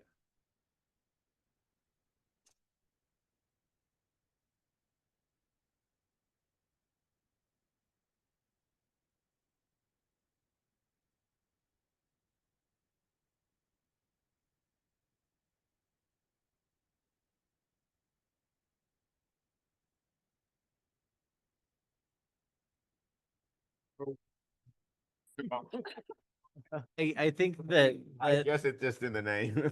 I can tell we're losing steam a bit. I don't want for the lighting ordinance to continue to be on every agenda that I see for planning commission meetings. And so we need to try to figure out what it takes to get to voting on language for. And I think that's what Mike's question So was about. What do you want from us? Josh needs some direction here on what we want to see with the proposed draft language. I think we've answered the questions as they relate to definition. I think we've answered the questions as it relates to interior lighting. The question that we haven't answered is how we account for sign lighting. He's presented illuminating signs. I do like the idea of including some lighting restrictions in the sign design section and not just referencing back to building lighting or freestanding lighting. I think we need to include a restriction on the intensity and on the color. I think we get flexible on full cutoff because we're going to see a lot of uplighting. Would it be possible, Josh, for you just to give us like, I know you've been very, very helpful at getting us this information and having us compare different cities and stuff of that nature. Would it be at all possible for you to just come up with, for say, a script of saying this is how I see it, it should be written, and then give it to us, and then we can look at it, and then we can tell you where we can add some or take some away, and then we'll have it ready for you at our next meeting, and then we can conclude Dark Sky at that time. Draft language. Yeah, I mean, I can provide draft language for the following meeting. I suppose, is there anything presently right now that's super pressing that y'all absolutely need to have in that ordinance before I provide that draft language? Because I think if I know you wanted me to provide the draft language, but you know, for me to consider, like, you know, so that I can move forward with this. From my understanding, the only thing that that's on the table that we haven't said that we're okayed is the fact that the illumination. That's the only part that we're having further discussion on right now. Is that For the signs. signage. for signage? I think Matt said illumination, intensity. Did you say, Matt? Intensity? Yes. And color. And then the third was, do we want to mandate downward facing, or this cutoff question, I think is the biggest. I thought we had answered that question. Oh, I'm sorry. That's what I present to you for the draft language, because you're giving us more than enough information for us to make a determination on which way we want to go. Now, for me, I would like to see it in draft language so I can physically look at CIOs and compare it to the other cities that we've done, because I've already seen those. We know those. Now I'm ready for the draft. Okay. We do have a note about ornamental lighting on a building that just uplighting intended to highlight features is permitted subject to approval, provided that the light output doesn't exceed 400 lumens per fixture, nor a color temperature of 3000 Kelvin. That kind of hits on like the intensity and color, and we have the language in this proposed text as it is. We could just apply that to signs. That seems logical to me. Mm-hmm. I What you think, Matt? I don't know if the lumens would particularly count towards EMBs per se. Right. From my understanding, those would have to have a separate. Yeah, and I guess I'm not that worried about all of the current restrictions we have on EMBs. I'm fine with treating a non-electronic monument sign different than an electronic message board.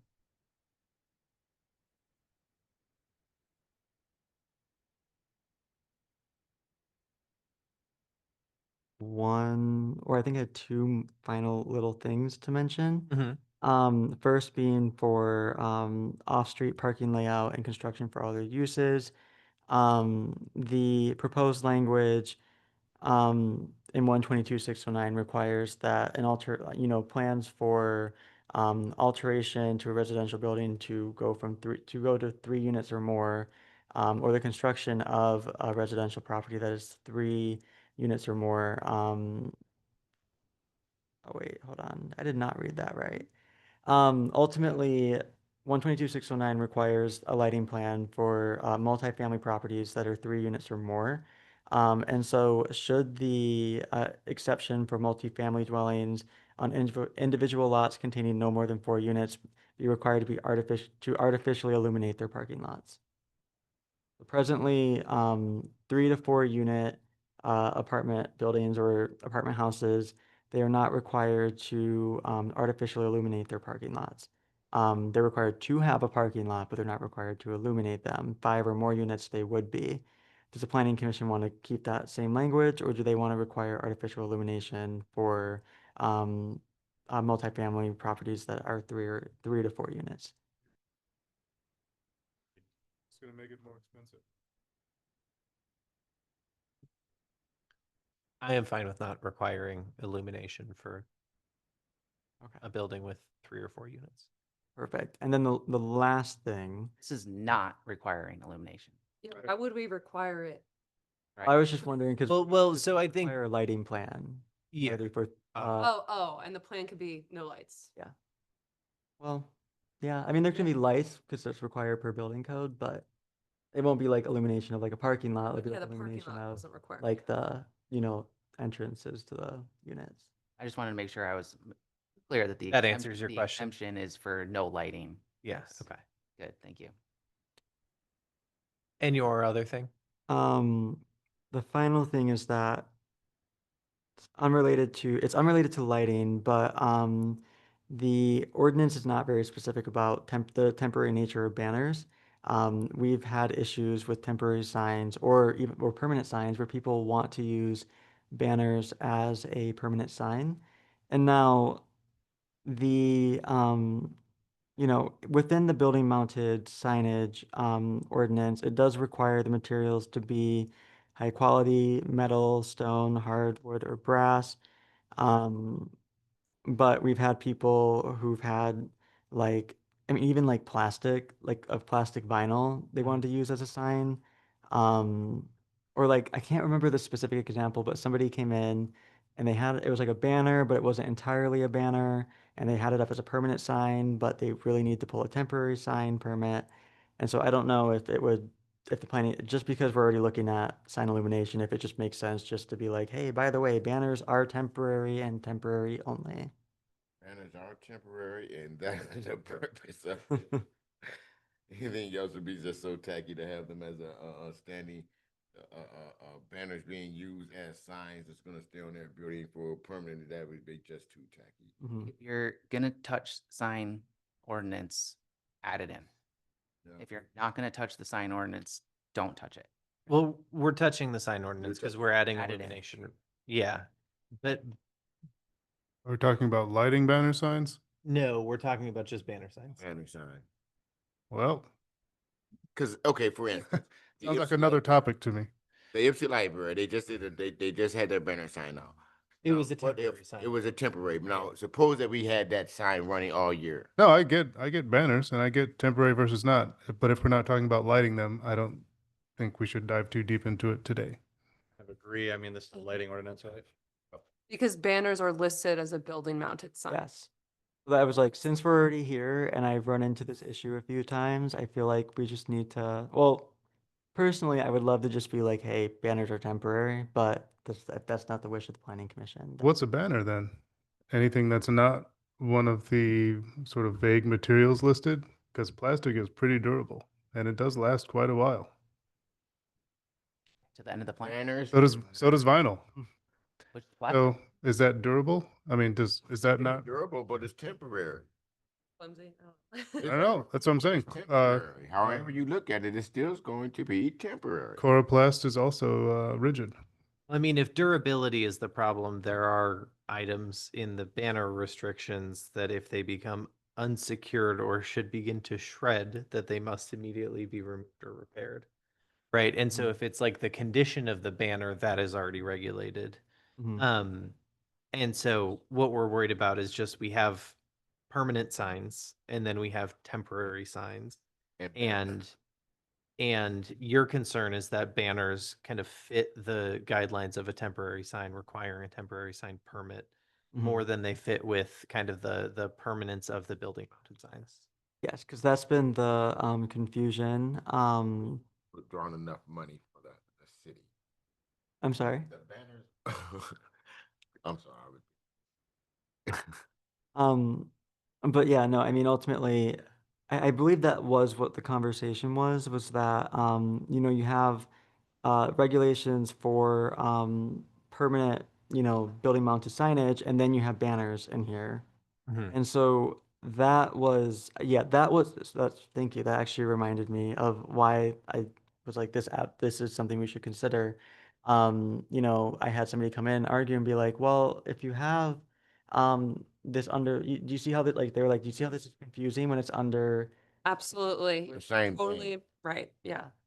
Yeah, so the library could have said this is a permanent Mhm. banner Yeah. and, you know, we're not restricted by time. And as long as you're paying for a public hearing notice to change the sign ordinance, we're doing a public hearing, we may as well fix this, because that, I don't think banners is meant to be listed under permanent signs. It shouldn't be. Yeah, so. Okay, is it possible for us to just remove banners from that particular section and create another section, just highlight banners themselves, or? Let me go to 122, 6, is it 665? 665. I think we do have room. So, And we already do have Mhm. like restrictions on temporary signs. mhm. And so I think the only thing we need to do is to say in the building mounted sign section that banners as defined and restricted here are temporary and will need a temporary sign permit. Yeah, that's essentially what I'm asking. Yeah, we don't need to Yes. like make a separate section. We don't need to move it. We just need to Mhm. say Yeah. requires a temporary. I pretty much agree with that. In compliance with, temporary signs. That's what brainstorming. So what? That's what brainstorming do, bring out ideas.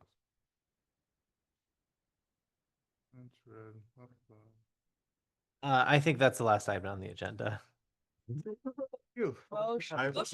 Right. Okay. Oh, you good? Totally fine. I was just leaning very far forward to motion. Knock it off next month. Don't even try it. Knock it off next month. Motion to adjourn. Sorry, I'm afraid that we have a public comment to Oh. entertain before the end of this meeting. Motion to open public comment. Second. We have a motion by Michelle, second by Greg. All in favor, say aye. Aye. Aye. Opposed, motion carries. The Motion public to close comment public- is public- open in case there's anybody online that would care to share their comments with the commission. I don't think there are. I'm just trying to stop sharing. Yeah, there's nobody. Motion to close. Second. We have a motion by Amanda, a second by Michelle. All in favor, say aye. Aye. Opposed, motion carries. Motion to adjourn. Second. Motion by Michelle, second by Greg. All in favor, say aye. Aye. Opposed, motion No. carries, meeting adjourned. Want to talk about No. administrative approval? No. I maybe it was just me, but I got the impression there wasn't an appetite for that. Was there anything in the capital improvement plan that